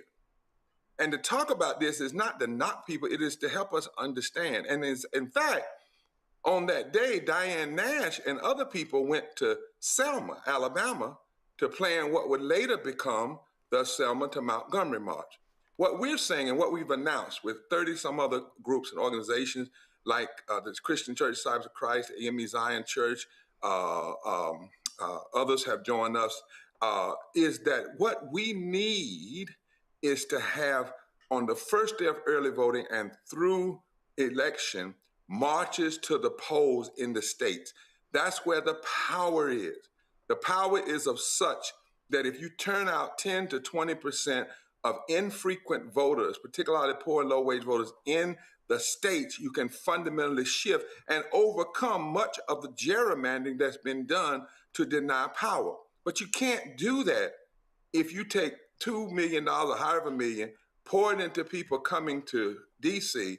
We need that money to go into buses and vans and organize. So we're calling for 100 days from August the 3rd, from July 27th, all the way through Election Day, 100 days of mobilization. People can do what they want to do. This is not a knock, but it is about strategy. Imagine what would happen if on the first day of early voting, you had 1,000 marches, 1,000 of them all across the country. You had neighborhood councils marching. You had fraternities, sororities to the polls, and in states, churches to the polls, in states where they have same-day registration and early voting. Imagine how conspicuous that would be and how it would begin to give people courage to overcome their fears. We're going to have to be conspicuous because Trump and his people are not through messing with this election. And so it makes sense. This is an election year. Now, if we're going to march on, we should have marched before the Supreme Court gutted the Voting Rights Act fully. We should have marched when they were passing the big ugly bill. Some of us did. Some sat back and didn't. We tried in 2020 to push Biden and Harris to pass the bill on COVID, to pass the John Lewis voting rights bill, and to pass living wages. Some said, no, we don't want to do that. Some national groups said no. That's what's curious to me. Why is it that you wait until after there's been a problem and then you want folk to come to DC rather than a strategy that says, let's all come together and march to the polls? So we're calling for a minimum of 1,000 marches to the polls on the first day of early vote in your state, following the law. The law firm of Forward Justice, Caitlin Swain, has vetted this. Harry Daniels, a renowned civil rights lawyer, has vetted this. We have now over 30 organizations that are coming in, and more and more and more, because people see the wisdom of it. If I have $10,000 in August, should I take that $10,000 and pay for a bus or two to go to DC in the middle of the heat? Or should I take that $10,000 and put it into a voter mobilization plan for the first day of early voting that in some places, Roland, is going to come less than 20 days after the last day of August? Some of it's early. Some of these votes are early. And what I know is, I'll give you one example. In 2008, President Obama lost the election in North Carolina, but he won doing same-day registration early voting because we focused on early voting. We never endorsed him, but we endorsed putting 1.5 million new bodies at the polls. And he lost on election day, but then won because of the margin that was pushed during early voting. This is about strategy. We're not playing here. This is not a game. This is not about somebody just doing a speech, somebody just telling us that people are attacking our voting rights. We already know that. This is not about just showing unity. Let's show unity by marching to the polls. On the first day, 1,000 marches at a minimum, and then keep on doing it through that. Imagine churches, last thing, imagine if a church says everywhere starting in that congregation and everywhere 2 to 3 miles around that congregation, we're going to march to the polls. We're going to be conspicuous. We're not going to violate any laws. We're not going to take campaign materials to the polls that you're not supposed to do, but we're going to put our bodies on sidewalks, in the streets. We're going to do it legally, and we're going to say, our votes matter. And what if, lastly, we say we're marching for not just what we're against, but what we're for? If we're for ending war, if we're for living wages, if we're for health care, if we're for restoring the Voting Rights Act federally, not just state by state, if this is what we're for, that's why we're marching to vote. And that's all that we're saying. And it makes sense. It's about strategy if you're really serious about challenging what's going on in our country right now. Questions from our panel. Nicole, you first. So we've seen the Trump administration try to stop mail-in votes, promote gerrymandering, try to get DOJ to threaten election officials. And now President Trump is trying to say that if you register to vote, China is going to steal all your information. They've also talked about sending armed federal agents to the polls, even though we know that's illegal. So, I mean, how are you getting voters to stay encouraged, to know that they're going to be safe at the polls and that their votes count? there's a lot of hurdles to overcome here. So what are we doing about this? I'm glad you asked that question, because the Bible says there is, in the multitude of counsel, there's safety. How did we do it in the civil rights movement? We walked together. We didn't go alone. And that's why we need to do this, so that people can see it's okay.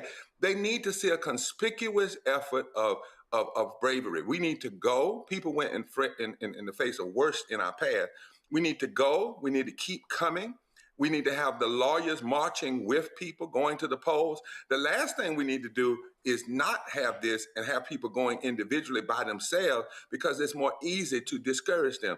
Imagine if people that are afraid was to see the news on early voting go something like this. News report, we just heard it in North Carolina, there are 90 marches going on to the poll. Wait a minute. We just heard the same thing is happening in Virginia. Wait a minute. The same thing is happening in Tennessee. Wait, we just heard in Ohio. Wait, we just heard in Pennsylvania. Imagine if that became the narrative. What that does, it begins to gin up people's courage. It's a movement, and people always want to be a part of a movement. We are also saying, take 100 days and plan and mobilize. Don't take 100 days and mobilize just to go to one march.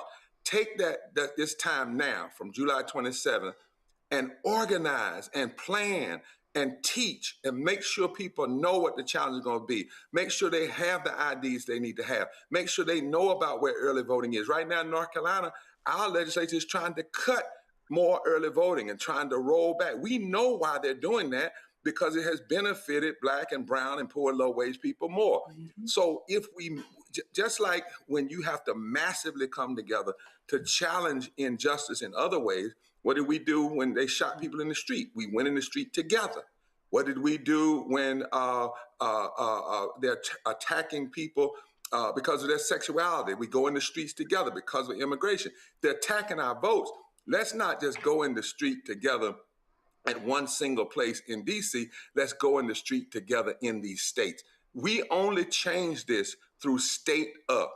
State up voting changes D.C. D.C. marching just D.C.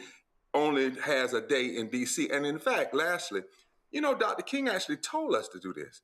At the end of the speech that was entitled "Norma Said Never Again," that we call "I Have a Dream," what did he say? Go back to Mississippi. Go back to Alabama. Go back to Louisiana. That's what he said. He actually said that. So we ought to take that admonition seriously right now. We only change this country from the states up, not from the top down. Matt? My question is just, Reverend Dr. Barber, what do you think is the singular issue or the few issues that are going to be the strongest for getting people to be conspicuous and do that marching?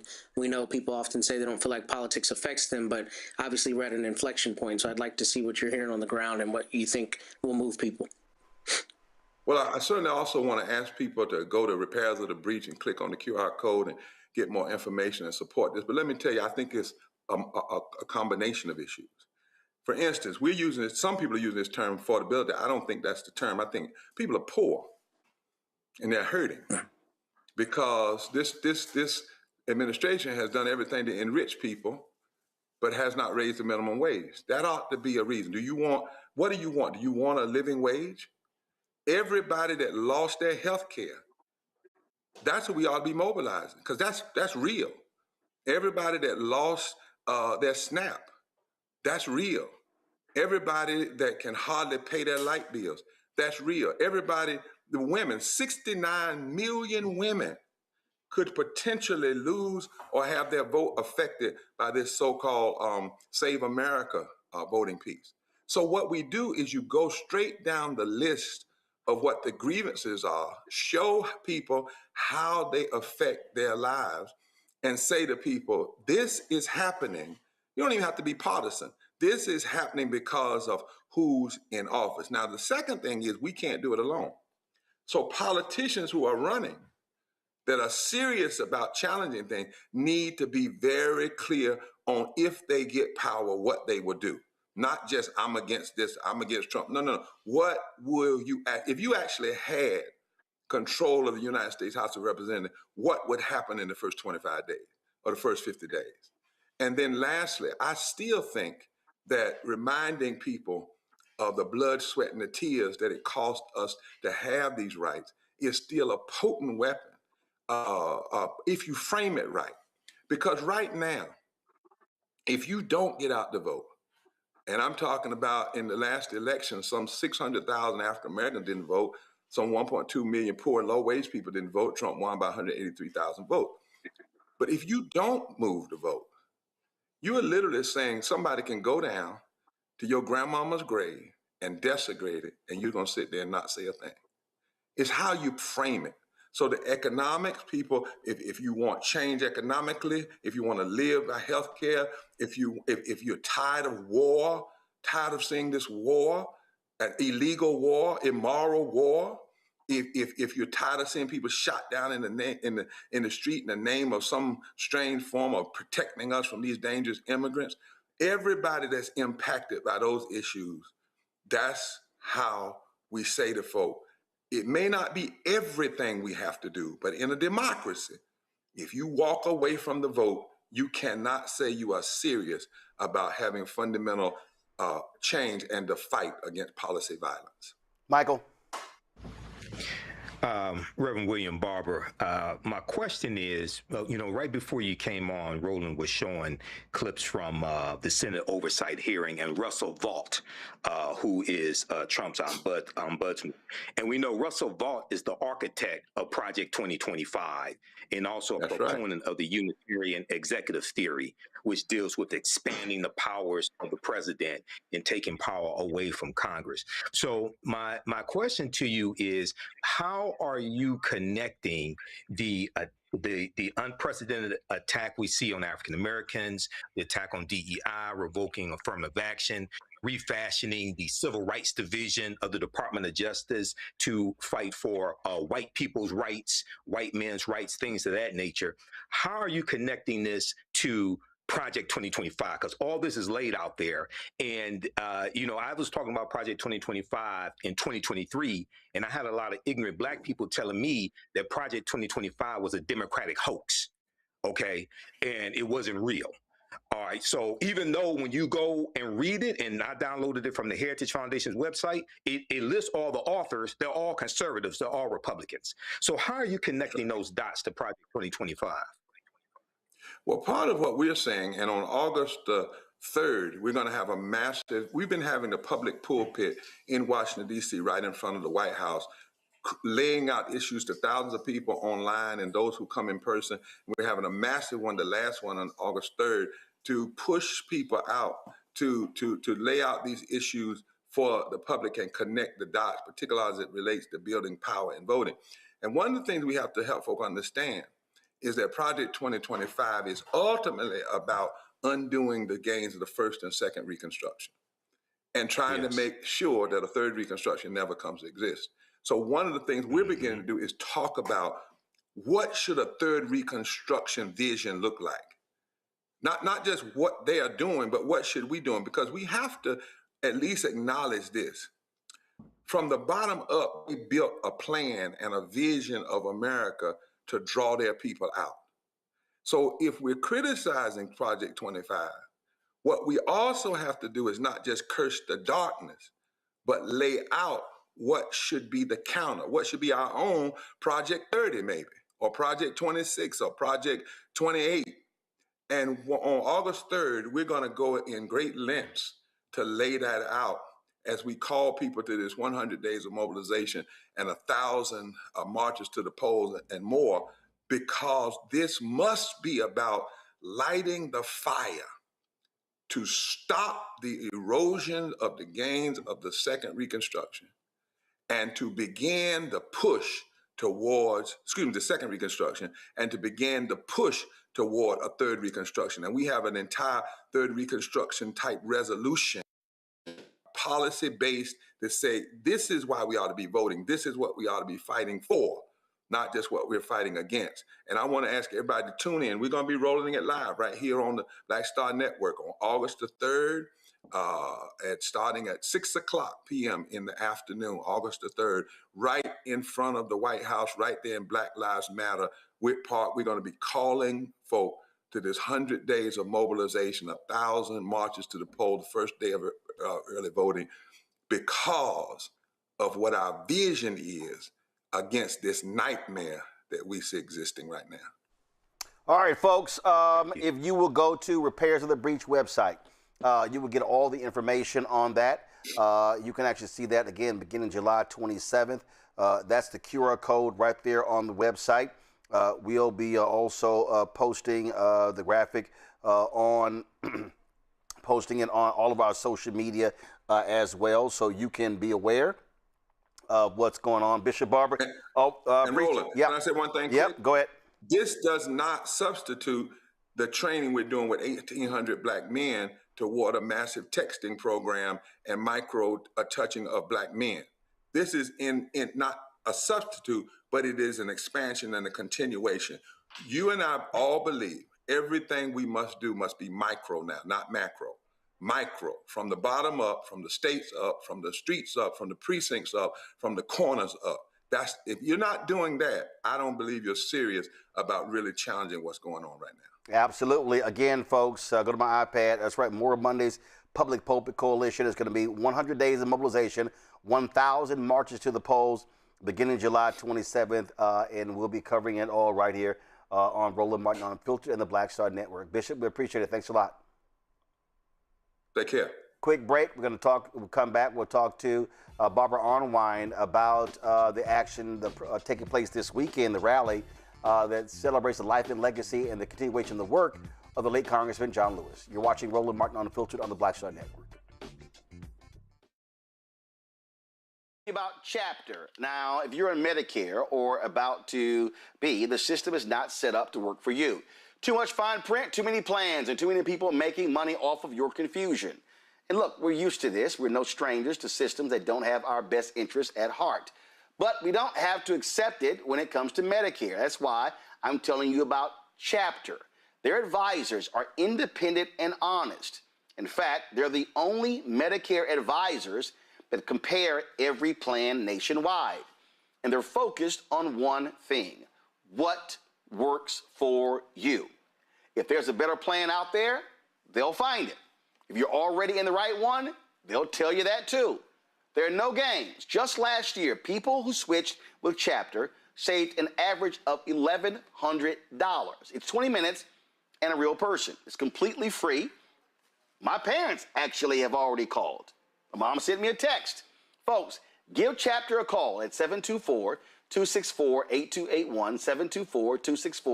724-264-8281, and connect with someone you can trust. Folks, these are the kind of services that we need for our audience here at Roland Martin Unfiltered and the Black Star Network. So call Chapter right now, 724-264-8281. I'm Ryan Wilson, CEO and co-founder of The Gathering Spot, and you're watching Roland Martin Unfiltered on the Black Star Network.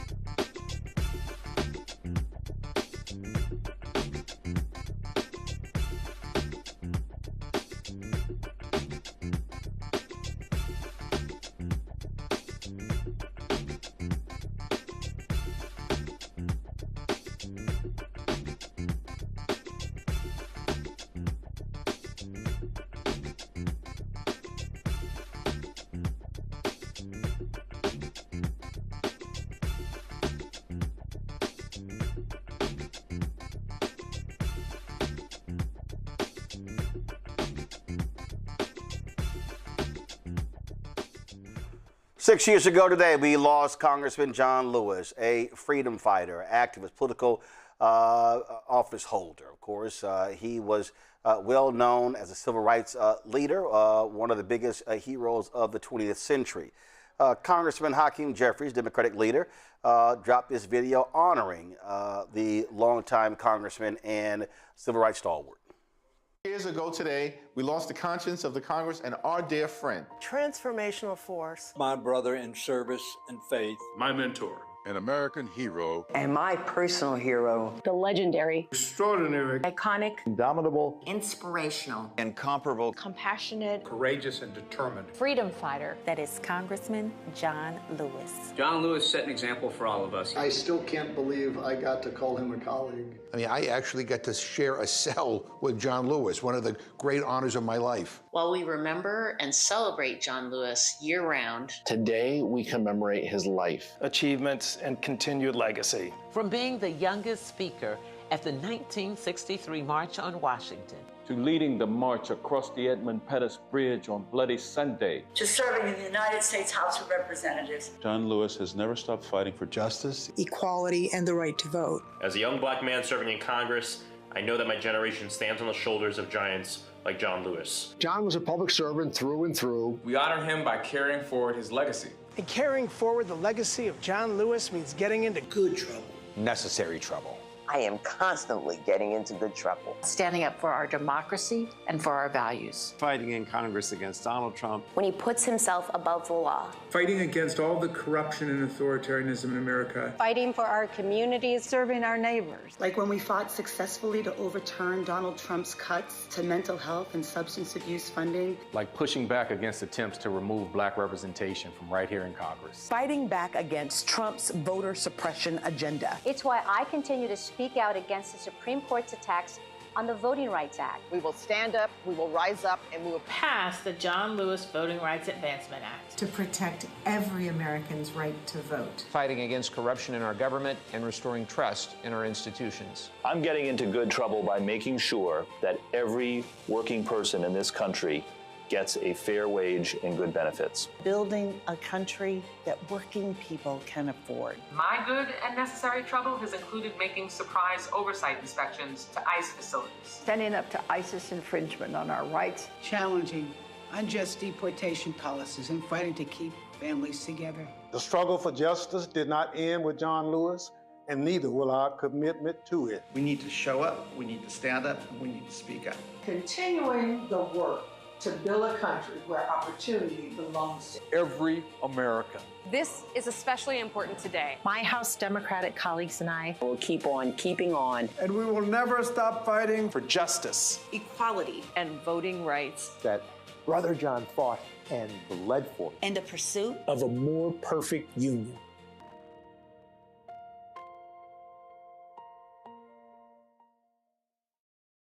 Weekend in Atlanta, Congressman Lewis will be honored with the Good Trouble Lives On rally, focusing on civil rights, voting rights, democracy, faith, and of course, events begin across the nation today. The rally will take place at Atlanta at Big Bethel AME Church.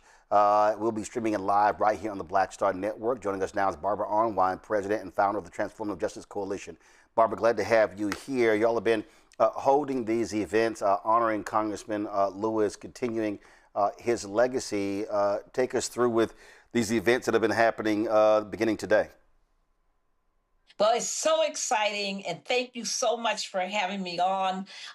We are making good trouble, especially after that speech last night, if you can call that. I call it a rant, an unhinged minute rant. But anyway, it is so important for all of us to understand the threat that's real to our democracy. So for that reason, this John Lewis celebration of his legacy and our commitment to continuing his legacy through our work is so key. Normally, we only do one day, the day of his passing. This is our 6th anniversary commemoration of his legacy. But this year, we're doing an entire weekend. We're doing Friday, Saturday, and Sunday. We're doing it under the rubric of teach, so people know what their rights are and are able to avoid all of this and horribly disenfranchising misinformation. We also are going to be doing on tomorrow what we call Reach on Saturday. And that's all about what Reverend Barbara was just talking about registering voters, getting people to check their voter registration, making sure those who are the most marginalized, their votes are under such great threat, are able to vote, and calling back in the skippers. Yes, we're talking about all those 19 million people who voted in 2020 and sat out 2024. So we're really focusing on outreach, engagement, and making sure that people are involved. Then Sunday we're doing something we've never done before. We're focusing on what we call preach. We're asking every single church, every single synagogue today, every single mosque, every single temple to make sure that they have 100% voter registration. And so we're saying stop your regular service and say to your members, we're going to take some time right now to talk about John Lewis, to talk about voting, and we're going to have you check your voter registration on the Rock the Vote tool. We're going to have you register if you are unregistered, or if that tool says that you're no longer registered because you've been purged.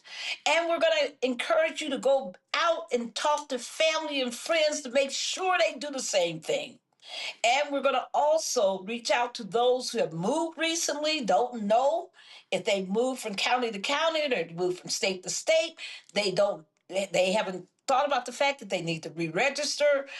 They don't understand what the laws are. So we want to reach out to them. We want to reach out to those who are formerly incarcerated to make sure that they have the opportunity to know what their rights are, to register and vote in their state. And if they can't, we want to make sure that people know precisely what their rights are. And we want to reach out to the unhoused. So many people are, just do not have a permanent home, but you don't have to have a permanent home in order to vote. And people don't know that. They don't understand that. They don't realize if they're in a shelter, they can vote. They don't realize that if they are still floating between relatives, that they can still find an address that they can use legitimately to vote. There's so much that people need to know. And we want to protect all those voters out there. People with disabilities, we want to make sure that they are able to find an accessible location. All of those issues, there's so much. And for all our brothers and sisters in those districts, like Tennessee's 9 and all the other districts that have been affected by the Calais chaos, we want them to understand what they need to do now in order to be able to vote. So there's so much that we are going to be doing on this Good Trouble weekend of action. When you talk about this event, it's really a continuation of what we've seen coming out of Montgomery. That was an event that took place in Harlem. Yes. And so there were other activations that took place on the ground in Louisiana, Alabama, other places as well, Mississippi too. And so is that what the emphasis is again, constantly driving this agenda? Yes, it's 700 events that will be taking place. And actually, it's more than 700 because not everybody registers their event. But there will be at least 700 events nationwide. And this is a continuation. Now, we're calling this Freedom Summer, right? Freedom Summer 2026. We're part of that. But we're also picking up what I call movement convergence. So we're working with labor groups. We're working with No Kings, with Indivisible. We're bringing in all kinds of groups into a common juggernaut to fight for our voting rights. So there's a lot here. I'm so grateful for all the many, many organizations. We've had, almost 200 partners who have come together to be part of this. And the one good thing is that all of us are committed to keeping it going. This is just one stop. Just like Montgomery was one stop, Jackson was one stop, just like Tennessee was a stop, just like South Carolina was a stop them, just like Georgia was a stop them. We are determined to fight for it every single day through November 3rd and beyond.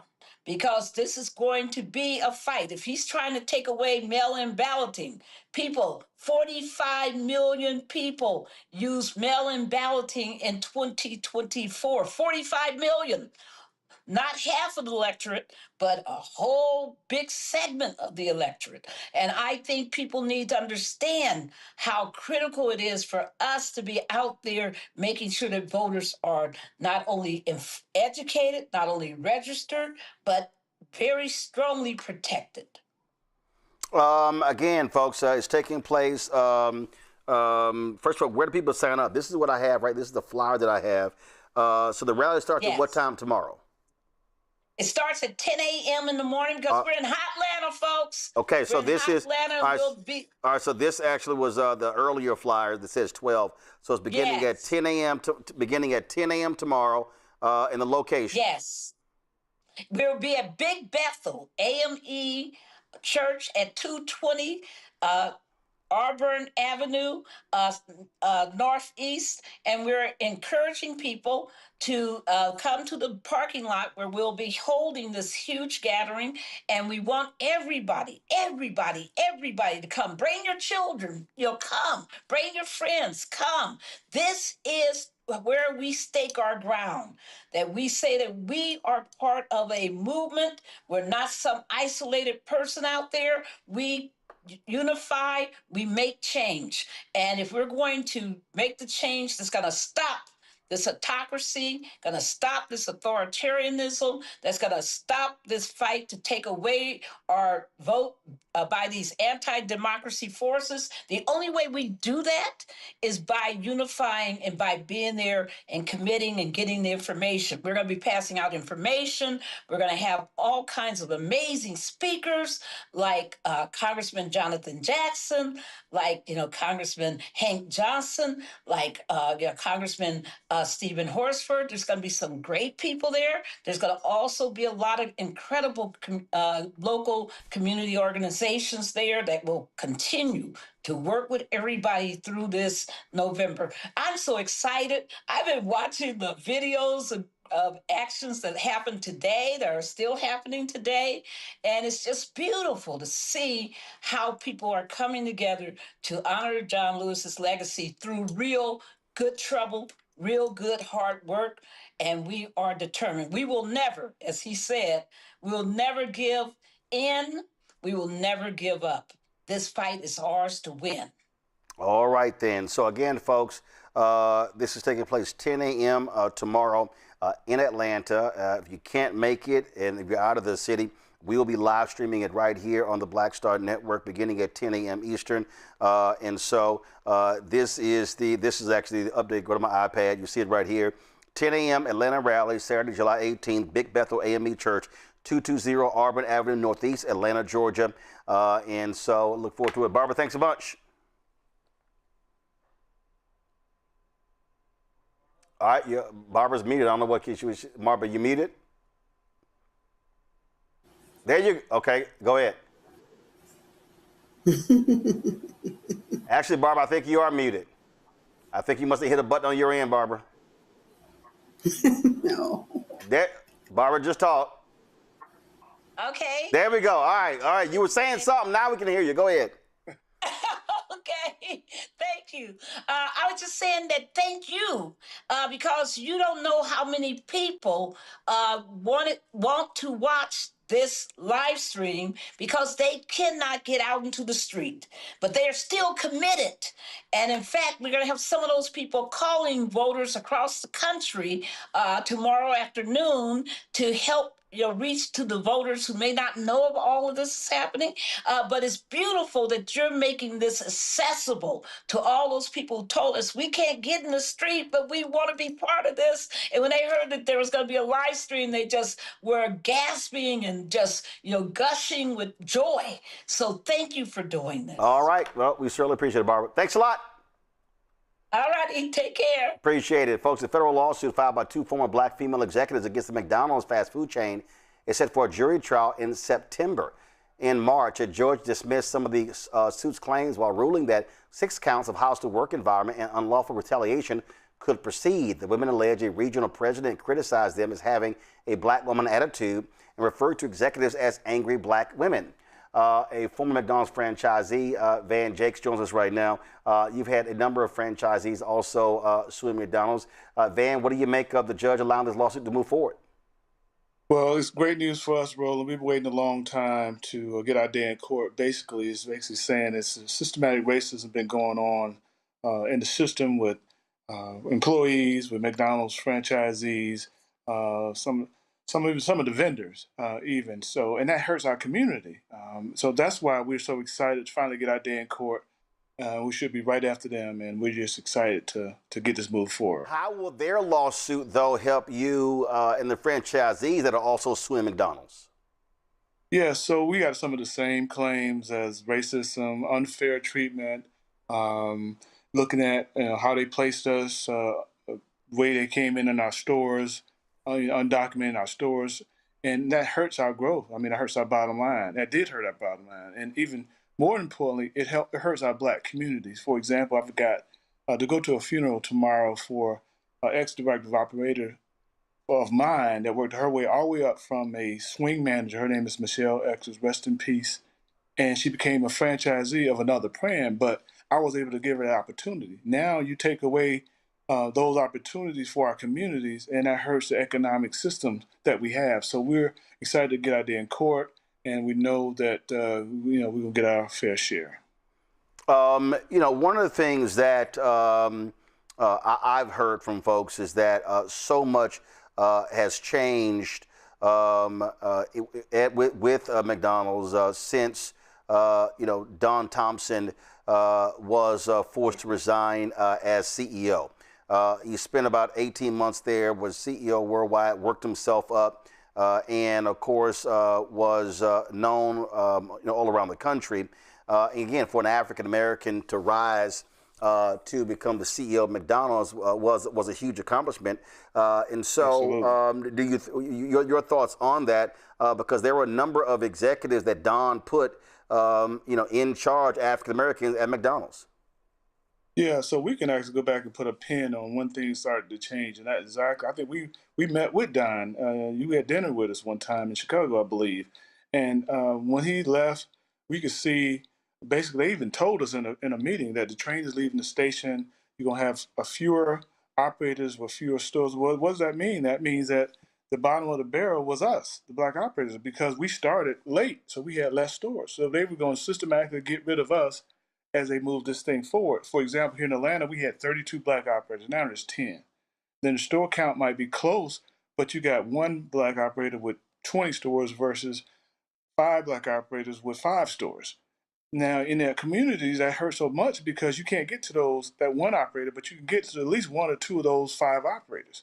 And that's exactly what happened when Don left. The system started to basically systematically come in for a lot of different reasons to cut us from rents, from locations, from security, to rewrites. And they did do that to the white operators. And we have witnesses. And the thing they're doing now is trying to drag us out. So those witnesses are getting older. Some have passed away.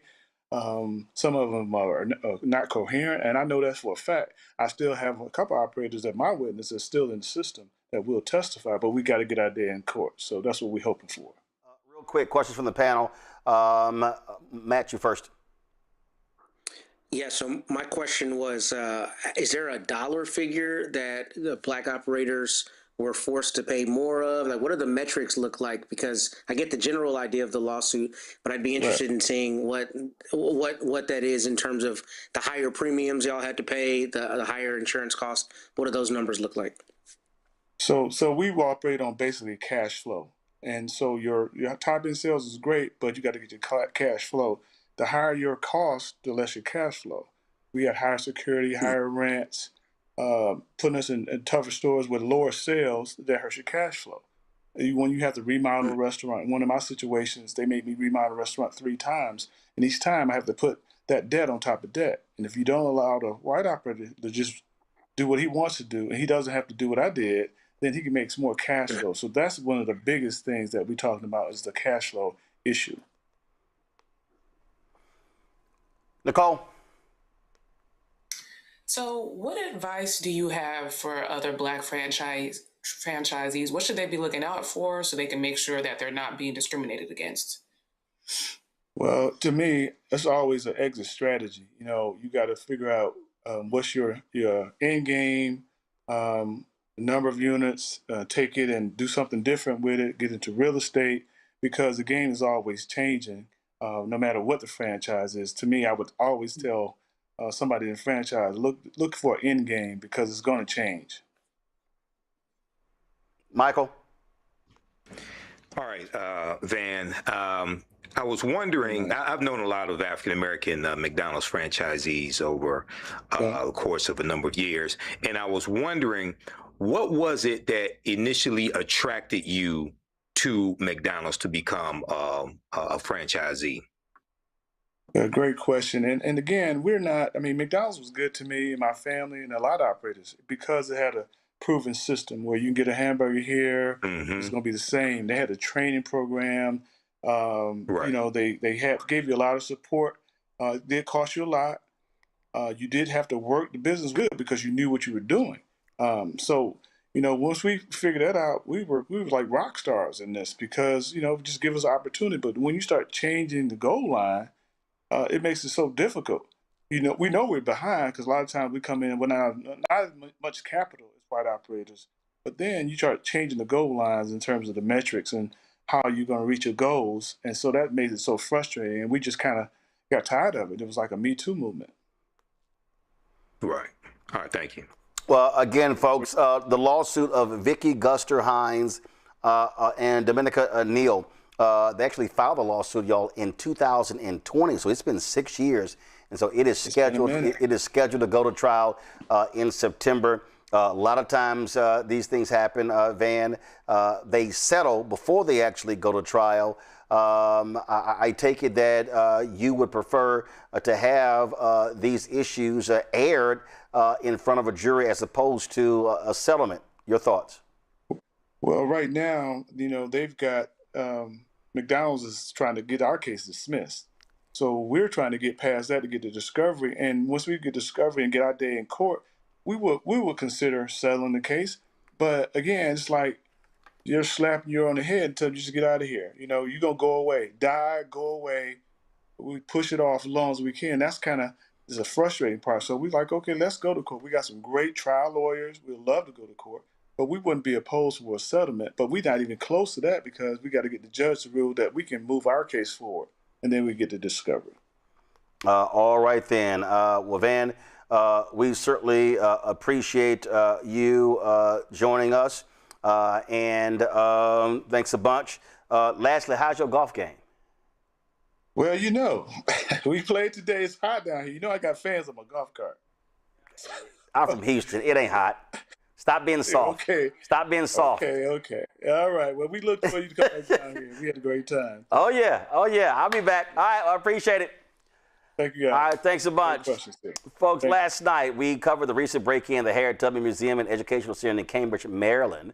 And, of course, we were talking about the issues they had there. And I put out there that, hey, you know what? We need to lift them up to raise $50,000 to get it reopened, security system, repair the door. And so then we put it out there and said, hey, let's try to raise $10,000 in the next 24 hours. And so even before we went off the air, we were talking with Linda Harris. People were already donating, and people were commenting on social media. So Linda joins us right now. And so, Linda, how you doing? How have the last 24 hours gone? Unbelievable. Listen, by midnight last night, let me give you the numbers. I looked at the analytics. We got 286 people donating a total of $10,925. All right, then. Now, but wait a second. Now, through 7 o'clock today, we increased that number by to 324 people, and for a total of $16,163. So 324 people, $16,163. That is awesome. That is awesome. It's awesome, and you are a saint, okay? I just want you to, if no one told you that today, know that you're a saint, and I'm grateful beyond words. And remember, you put that 25,000 figure out, and so we only 7,000. We only 7,000 away from hitting that figure.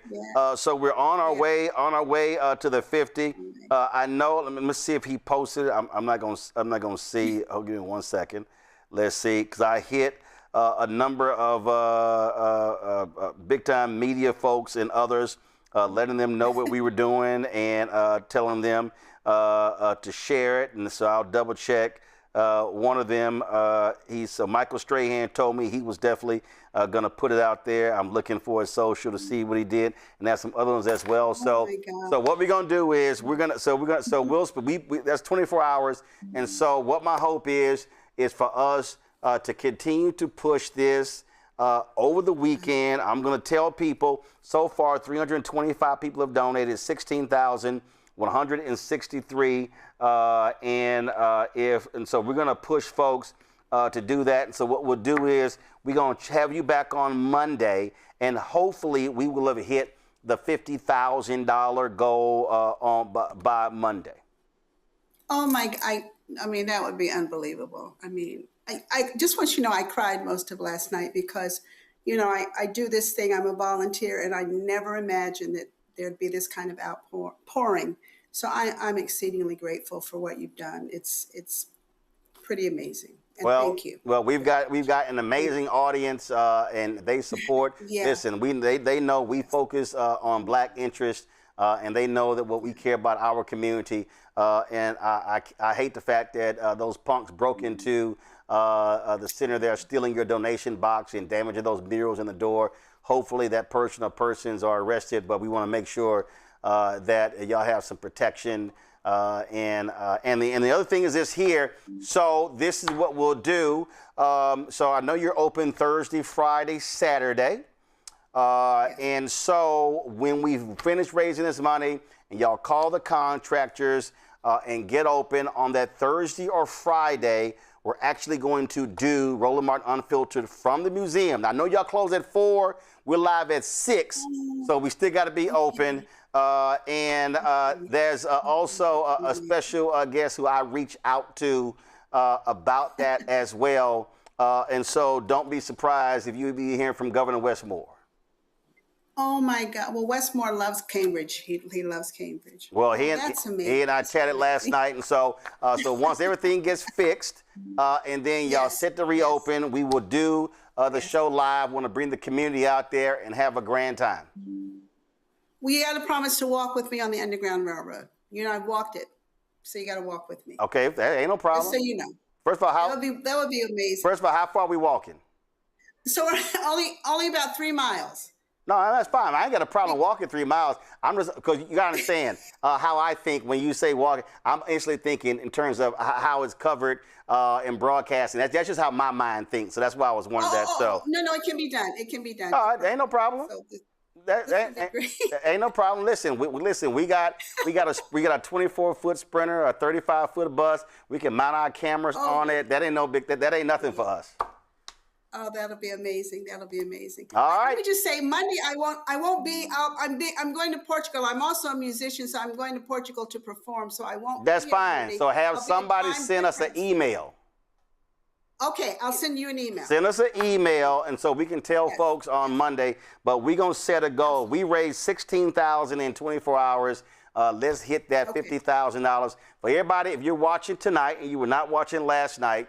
Our goal is to get this museum reopened. They need to get a new door, fix murals, put a new security system in. This is their website right here. This is their website for you to give. So you go to the donate page. We want you to go to the donate page. It's HarrietTubmanMuseumCenter.org. And then when you click donate now, there's a button on there that you can actually click. That says, you'll see it right there, donate in the name of, and just put hashtag Roland Martin Unfiltered. Put hashtag Roland Martin Unfiltered there as well. And Linda and her team, and again, Linda, if y'all don't have anybody on the website to work on it, just hit me. I have web people, so we can make sure, help y'all to get a PayPal, Venmo, Zelle, and Cash App account open so y'all can take those donations, because I guarantee you have that, your donations are going to go even a lot faster. Okay, I've already put that in motion. All right, so once we got it on the site, we'll push it out there. And so we are well on our way to 50 grand. We appreciate it. Oh, You're appreciated. Thank you so much. God bless you. All right, thanks a bunch. Thanks a bunch. Okay. Go to our panel here. You know, Michael, we talk about history and why it's important. And one of the things that we keep saying is that, we discussed this last time as well, is that, you know, we can't count on cities, states, federal government funding, controlling our history, our museums. You got the Charles Wright Museum there in Detroit. You've got other museums across the country. There's a revolutionary, I mean, you got statues as well. And one of the things that I try to do whenever I travel, if I see a black statue or a monument or something like that, I'm always taking a photo, posting it, because, you know, you got them racist daughters of the Confederacy. They put up all them monuments all around the country, these Confederate folks. But you know what? It's a lot of different monuments of African Americans in museums that we need to be aware of. So when we travel, hey, just take some time out of your schedule, pop by, visit, make a donation, see it, and then go back to your vacation or your travels. Absolutely, Roland. You know, freedom isn't free, and the history of African Americans is not free either. It has to be financed. It has to be preserved. It has to be documented. So, you know, I really appreciate what Sister Linda Harris is doing and everybody there. But we need to make this type of museum, the Harriet Tubman Museum and Educational Center, we need to make that a destination when we go on vacation, not something that we do to try to waste a couple of hours of filling the gap. But we cannot rely, especially in this society, when we see the tax on DEI, when we see the cutbacks in corporate funding for African-American events and organizations, we cannot rely upon white people to finance the preserving of African-American history. So you only protect what you respect. So we have to put our money where our mouth is and support initiatives like this. Absolutely. Nicole. You know, you're right. We absolutely cannot trust them with our history, and we never could. You know, we see what this administration is doing with the Smithsonian museums. I actually went to the National Museum of African American History a few weeks ago, and you could see the differences. They also don't want to teach us our history in schools. They're trying to act like slavery never happened. So we have to take history into our own hands. And if we want the next generation to know what's really going on and what has really happened in the United States, then we have to make sure that we're putting our money where it needs to be and that we're being intentional about where we travel. Matt? Well, and first I want to commend you, Roland, for the way you've helped the museum and helped donate, or rather generate donations to them. It's really an extraordinary thing, and I want to commend you and your team for using the platform for that. The only thing I'll add to my fellow panelists is just, you know, there is a moral duty in curation if you're doing it the right way, and we have to support the people who are preserving this history, because as Nicole just said, we see it not only happening in museums, we see it happening in schools. We're losing places in society where there's truth and where there's honor to, you know, show the past for our people, particularly because it's being attacked. So it's imperative that we preserve it, and I'm glad this museum is, and I want to commend you and your team for what you've done in your efforts in helping them rebuild after this tragedy. Well, folks, again, we launched the goal to raise $10,000 in 24 hours. 324 donors have raised $16,163. And so we're going to keep it going. I want all of y'all to reshare, repost, push it out yourself over the weekend, and to not listen, my social media and so many others. And so, y'all, we can let's hit 50,000. Let's raise this money by Monday so they can quickly get the contractor, get their door fixed, get the murals fixed, get the security camera installed, so they can move forward. And then once we raise that 50, our target will then go on a mission to try to raise at least $500,000 over 12 to 18 months, so they can have an economic cushion. Y'all, the museum is 2 volunteers. You heard Linda say it's just 2 of them. It's 2 volunteers that are doing that. And so it'd be great if they could hire someone. You talk about social media as well, being able to sort of drive that. Their page on Instagram is Harriet_Tubman_museum. So please give them a follow as well. And so we would love to make this possible.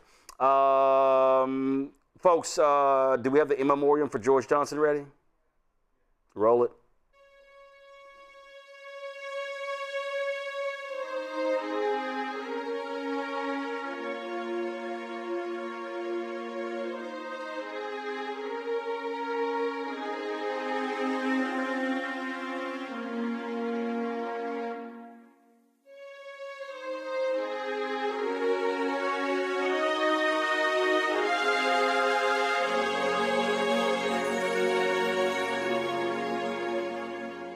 The pioneering George Johnson, of course, who Ultra Sheen, Johnson Products, pioneer in the hair care industry, was laid to rest today at Trinity United Church of Christ in Chicago.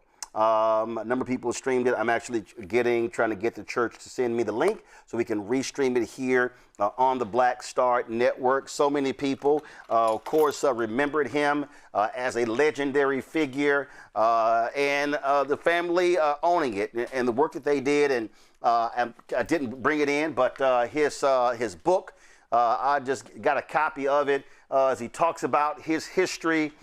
And of course, if you black, you remember, because they had these, yes, you know I went and dug up one. They had these bottles. They were in green and blue, Ultra Sheen. Matt, it's a long time since he used Ultra Sheen. Same for Michael. But Ultra Sheen, Matt, do you remember Ultra Sheen? You know, it's funny. I can think of it on my mom's bathroom counter. So I don't know that I used it, but my mom definitely did. Probably still is. There you go. So he was laid to rest today in Chicago. John Rogers of Era Capital, founder of Era Capital, spoke at his homegoing service. This is what he said. Well, good morning. Thank you, Madeline, for inviting me to join in celebrating George's life and legacy, and for the love and joy you brought to him in these later years. I also want to acknowledge Eric, John, Petey, and Joni, his grandchildren, great-grandchildren, and his many dear friends that are here today.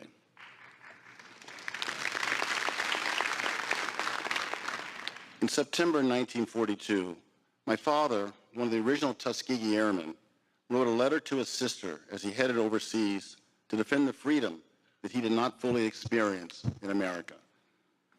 He told her that he was going to show the white world that a black man could fly. I've been thinking about that letter because by the mid-1950s, George Johnson was taking off and building his own blueprint for black freedom. As we know, George became one of the most consequential entrepreneurs of the 20th century, not only because he built an extraordinary company, because he expanded what the nation believed was possible for black Americans, including what we believed about ourselves. When you walked into Johnson Products, you saw black scientists, black engineers, black executives, black excellence. It was more than a best-in-class factory. It was a beacon of hope.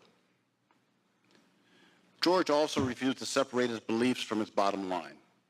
It wasn't just that he was the first black entrepreneur to take his company public. He used his influence to take a courageous stance on civil rights when there was tremendous risk in doing so. When Dr. King came to Chicago, George wrote early checks and guaranteed his loan with Independence Bank. He helped a young Jesse Jackson find his footing and get Operation Breadbasket off the ground. And of course, he was a longtime anchor for the Chicago Urban League. George built other people's dreams as fearlessly as he built his own. For example, he prepaid 2 years of advertising for a struggling young magazine called Essence. And he helped Burrell Advertising become the largest black ad agency in the country. And of course, advertised in Ebony and Jet. He saw something in a young Don Cornelius and helped put Soul Train on the map. George had vision and a remarkable gift for seeing potential in people long before the rest of the world did. So many of these entrepreneurs went on to have extraordinary success stories in their own right.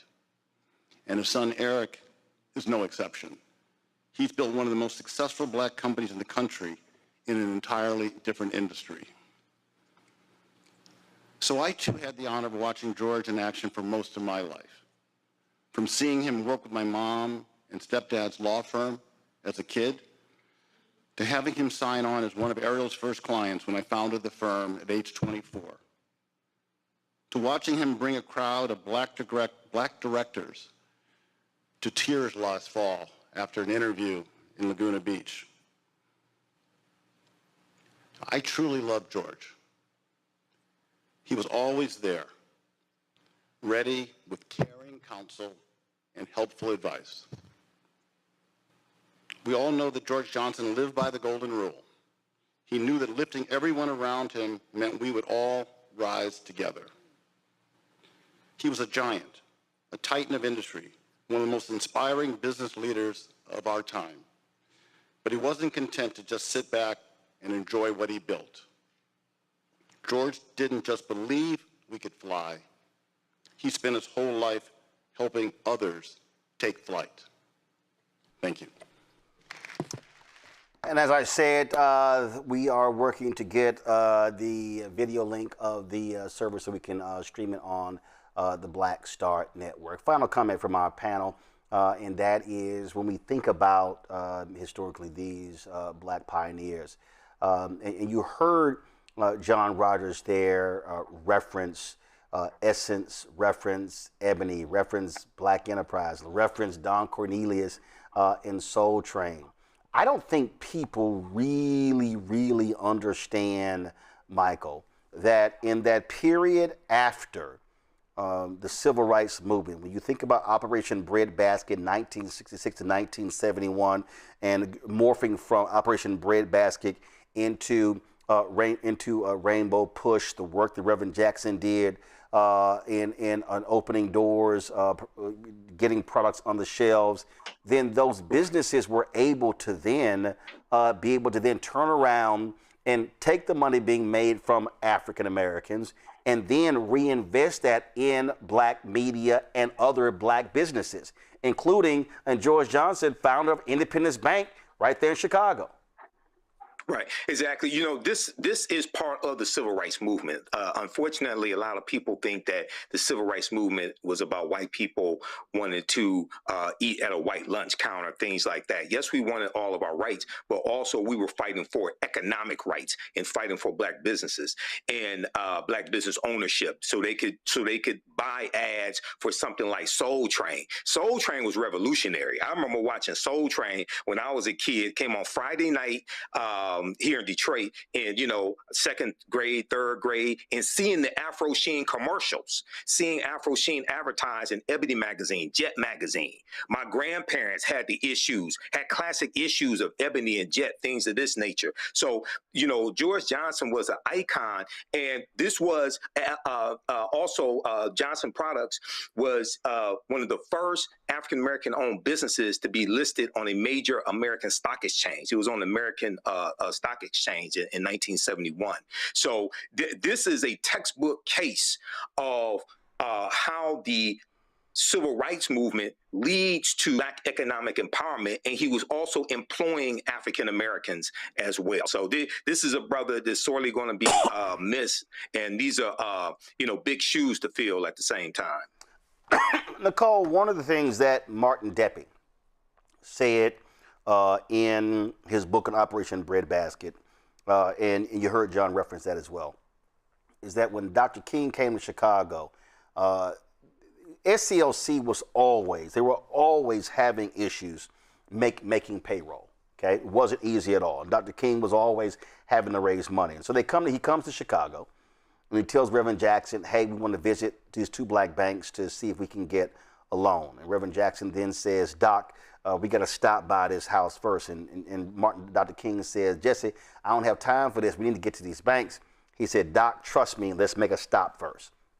So they go to this home. They walk in. It's a group of black businessmen in there. And after some small talk, hello, all of a sudden, Dr. King is handed an envelope. It was 3 months worth of payroll for SCLC. And Deppie writes that Dr. King just started crying and said that was the first time during the civil rights movement that black business leaders had actually done something along those lines. That's what I'm always trying to say to even our black civil rights groups, to the Congressional Black Caucus Foundation, the Congressional Black Caucus, and others. If they are using their power to open up the economic levers for black businesses, we then in turn can reinvest and sow into our organizations to keep doing the work. Now, unfortunately, some black folks didn't do that with Reverend Jackson, Rainbow Push, and others. And that to me is a fundamental problem. But the reality is black business owners need activists in the civil rights groups, again, shaking those trees to open the doors, as opposed to us sort of just standing here by ourselves. I've said that if the Urban League, the NAACP, if they challenge Pepsi, Coca-Cola, McDonald's, AT&T, and all these Fortune 500 companies, even when it comes to black-owned media, we talk about use of black law firms, black accounting firms, bond firms, PR firms, catering companies, transportation companies. You would see an infusion of billions of dollars into African-American businesses, and we know who we hire, and so all of a sudden now you're impacting families being hired as well. That's how community economics works, and George Johnson understood that. Yeah, and I think, people forget that we had to fund the civil rights movement and movements since then. We celebrate these black millionaires and these black billionaires for whatever reason, but where is that money going? That money needs to be circulating in the black community and funding movements that will help us get more freedom in this country. Now, aside from that, his products also, made us feel beautiful. They were staples in our homes, and he also made us feel seen, not only through his products, but like you said, magazines that our grandmothers and grandfathers read and trickled down to younger generations like us. He also proved that Black consumers are important and that we do have a place in the market. So he was a pioneer, and Black executives today should be looking at him as a model for how they should operate. And I'll lastly say that I have some Ultrasheen in my bathroom right now. I know none of y'all ain't never used it, but it actually works. There you go. Matt? Yeah, I mean, that's the line actually that stuck out to me the most, was that he built other people's dreams just as vigorously as he built his own. I think he said something to that effect. And I really thought that was extraordinary. I think Nicole and Michael hit it on the head, but I think what's especially important about that is it sounds like he wasn't gatekeeping opportunities. Instead, he was seeing that people needed that leg up and felt that moral duty to provide it to them. And that is what we're called to do when we have an opportunity. I mean, just like I was lauding you for using your platform, that's what we're required to do, I think, as a community. And the idea that someone of his prominence would see people coming behind him and then do things like pay 2 years of their advertising, I mean, that's extraordinary. And to think of, in my own home, growing up, I saw Essence and Jet and Ultrasheen and all these things, and that he was thinking to make sure that he supported those other entrepreneurs who were coming behind him is really an extraordinary example for young people to follow and try to pattern after. Yep, and again, taking $250 and building an empire with Afro Sheen and Ultrasheen. Certainly, thoughts go out to the family of George Johnson.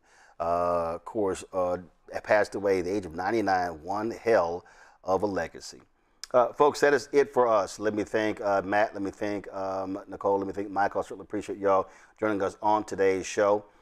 Folks, that is it for us. I appreciate all of y'all for watching as well. Don't forget to support the work that we do. Black-owned media matters, and I'll be straight up. We don't have a lot of black firms that are investing in black media like you saw what George Johnson did.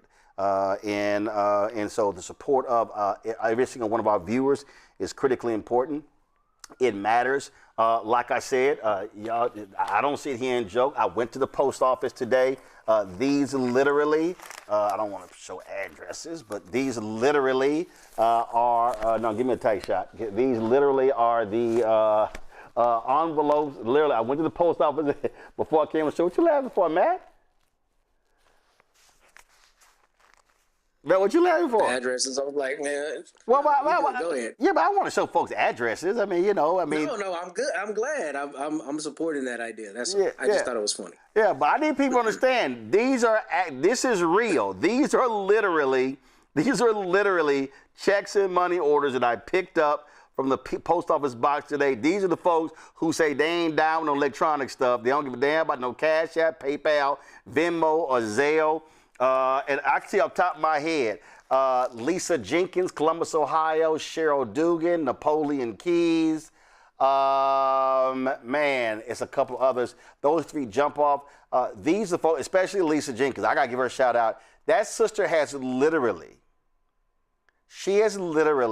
tithed to this show every month since we launched almost 8 years ago. Every month, I get a check from her. Cheryl Dugan, I get a check from her. Napoleon Keys sends me a money order.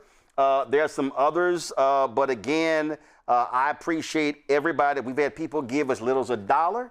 People give as much as the biggest donation we got from an individual was $100,000. We had a brother who hit us one day who said, man, YouTube buffering too much. I heard you building an app. Here's $5,000 for your app.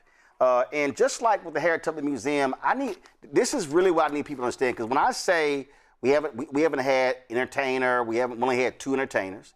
We haven't had any sports figures, to my knowledge. And I look at all the folks who give. People say, well, man, what about the rappers and entertainers? Y'all, I'm not waiting on an entertainer or a sports figure or even a black CEO for us to make the call. Regular and ordinary people are the reason black folk have been able to survive. Regular and ordinary people are the ones who bought the Chicago Defender. They're the ones who bought Negro Digest, Ebony and Jet, and Essence and Black Enterprise, who supported BET in its days when it was black owned, supported TV One, who bought Emerge magazine, and on and on and on. And so I'm not wasting my time saying what other folks are not doing. We focus on what folks are doing. Our goal is to do the work. Our goal is to give you the content and cover the stories that matter to you. And that's what it is. And what I also appreciate about our fan base, when we started this whole thing, I told people, hey, unlike NPR, I can't send you hats, T-shirts, bumper stickers, and all that stuff, because swag costs money, postage costs money. And we probably had 100 or so people who have given money who said, well, I ain't got nothing in return. The people who have donated said, what we get back is the content. What we get back is the news that we cover. And so I appreciate that. If you have not joined our Bring the Funk fan club, y'all know we run the names of every donor. We are approaching 50,000 donors. We're about 500 away, or maybe close to that. We run the names every Friday, giving y'all props for supporting us. If you want to donate via Cash App, use a Stripe QR code. You see it right here on the screen. That could be also used for credit cards. If you are listening, go to blackstarnetwork.com to donate. Checks and money order, make it payable to Roland Martin Unfiltered. P.O. Box 57196, Washington, D.C., 20037-0196. If you send check and money order, give me some time, please. It ain't going to clear in a week. I got to literally go through. And again, I don't assign this to an intern or anybody else. I personally open every envelope. I see the notes in the cards that y'all give us. I have saved every single letter, note, and card that y'all have given in 7, almost 8 years. So I personally do this myself. That's right. Sign the back of the check, take the picture, the mobile deposit, and for money orders, I have to send them to our CFO in Chicago because you can't always deposit those. So understand, I personally do that. But if you want to give via PayPal, R Martin Unfiltered, Venmo, RM Unfiltered, Zelle, Roland at RolandSMartin.com, Roland at RolandMartinUnfiltered.com. Download the Black Star Network app, Apple phone, Android phone, Apple TV, Android TV, Amazon Fire TV, Roku, Samsung Smart TV. If you want to get our Roland Martin Unfiltered swag, do me a favor, go to shopblackstarnetwork.com. We got our hats and T-shirts and mugs and all that stuff. That's available right there on the site. Of course, we have our also our America at 250 Tell the Whole Story mugs are available. Yeah, don't buy that Donald Trump stuff. You can go ahead and, of course, get this right here. We also have our shirt right here, America at 250 Tell the Whole Story. We have some other shirts as well. I love our shirts where this is the James Baldwin quote. Right here that we have this shirt right here. You see it? We've got another shirt with the Paul Robeson. Hey, Candy Carter and your team got to send me the Harry Belafonte shirt. This is a shirt we have with the quote of the great Paul Robeson. We also have a shirt with Dr. King's Be True to What You Said on Paper quote as well from his April 3rd, 1968 sermon. Let's see what we got here. This one here, we got this is the Bob Moses quote we have right here. Shirt as well. And again, actually, what I told them, we're going to have America at 250 on top of this here because, we want to be sure to have those quotes for you. We are not fully free. This is our T-shirt right here as well, so you can get that. We also have our bags with NOK and some other quotes on it as well. So all these products are right there at shopblackstarnetwork.com. Plus, yes, I'm sitting here again. I'm burning Tribe Oaks candle right here. We had them on the show this week. You can get their products at shopblackstarnetwork.com. All the products you see right here are black-owned companies. All of those companies are available on our shopblackstarnetwork.com website. When you buy products from there, you're also supporting this show as well. So we appreciate you supporting those products. And shout out to Alabama State. This is one, I think it's Alabama State. What am I wearing? Yes. Their slogan, where history is made. So this Alabama State shirt, their vote shirt, I got this when I was down there, so I appreciate it. Their colors are the right colors, black and gold, which drives their Omega president crazy. Yes, I'm King Petty. All right, that's it for us. I appreciate it. I'll see y'all on Monday right here. Oh, last thing, if you live in D.C., New York City, the whole East Coast, I need you to wear a mask this weekend. Those wildfires in Canada, that smoke, it was insane today. I made a video, a 1 minute and 2 second video outside of the post office and could barely get through it, started choking. So that smoke is all over the East Coast. If you're gonna be outside for literally longer than 2 or 3 minutes, please wear a mask. It is not, the air quality conditions are horrendous. So between the air quality and the heat index, the numbers are they're at dangerous levels. I was on the New York Times website. Again, we just want to make sure everybody is safe, especially our older viewers. We need y'all to really take care, be safe. I was sitting here, let me see it. I saw it on the website. You see right here, watch the smoke move across North America from space. You see right here, the heat index in Houston is at a dangerous level. Jacksonville, dangerous level. Chicago is at a dangerous level. And this right here is so you see that smoke. That smoke is how it is moving all across the country. So please, y'all, be careful, protect your lungs. If you have asthma, absolutely. My mom has asthma, take precautions. We do not want y'all to be ill. Y'all, thanks a bunch. And I know it's ticking me off because I had plans to play golf this weekend. That ain't gonna happen because the air is really bad outside.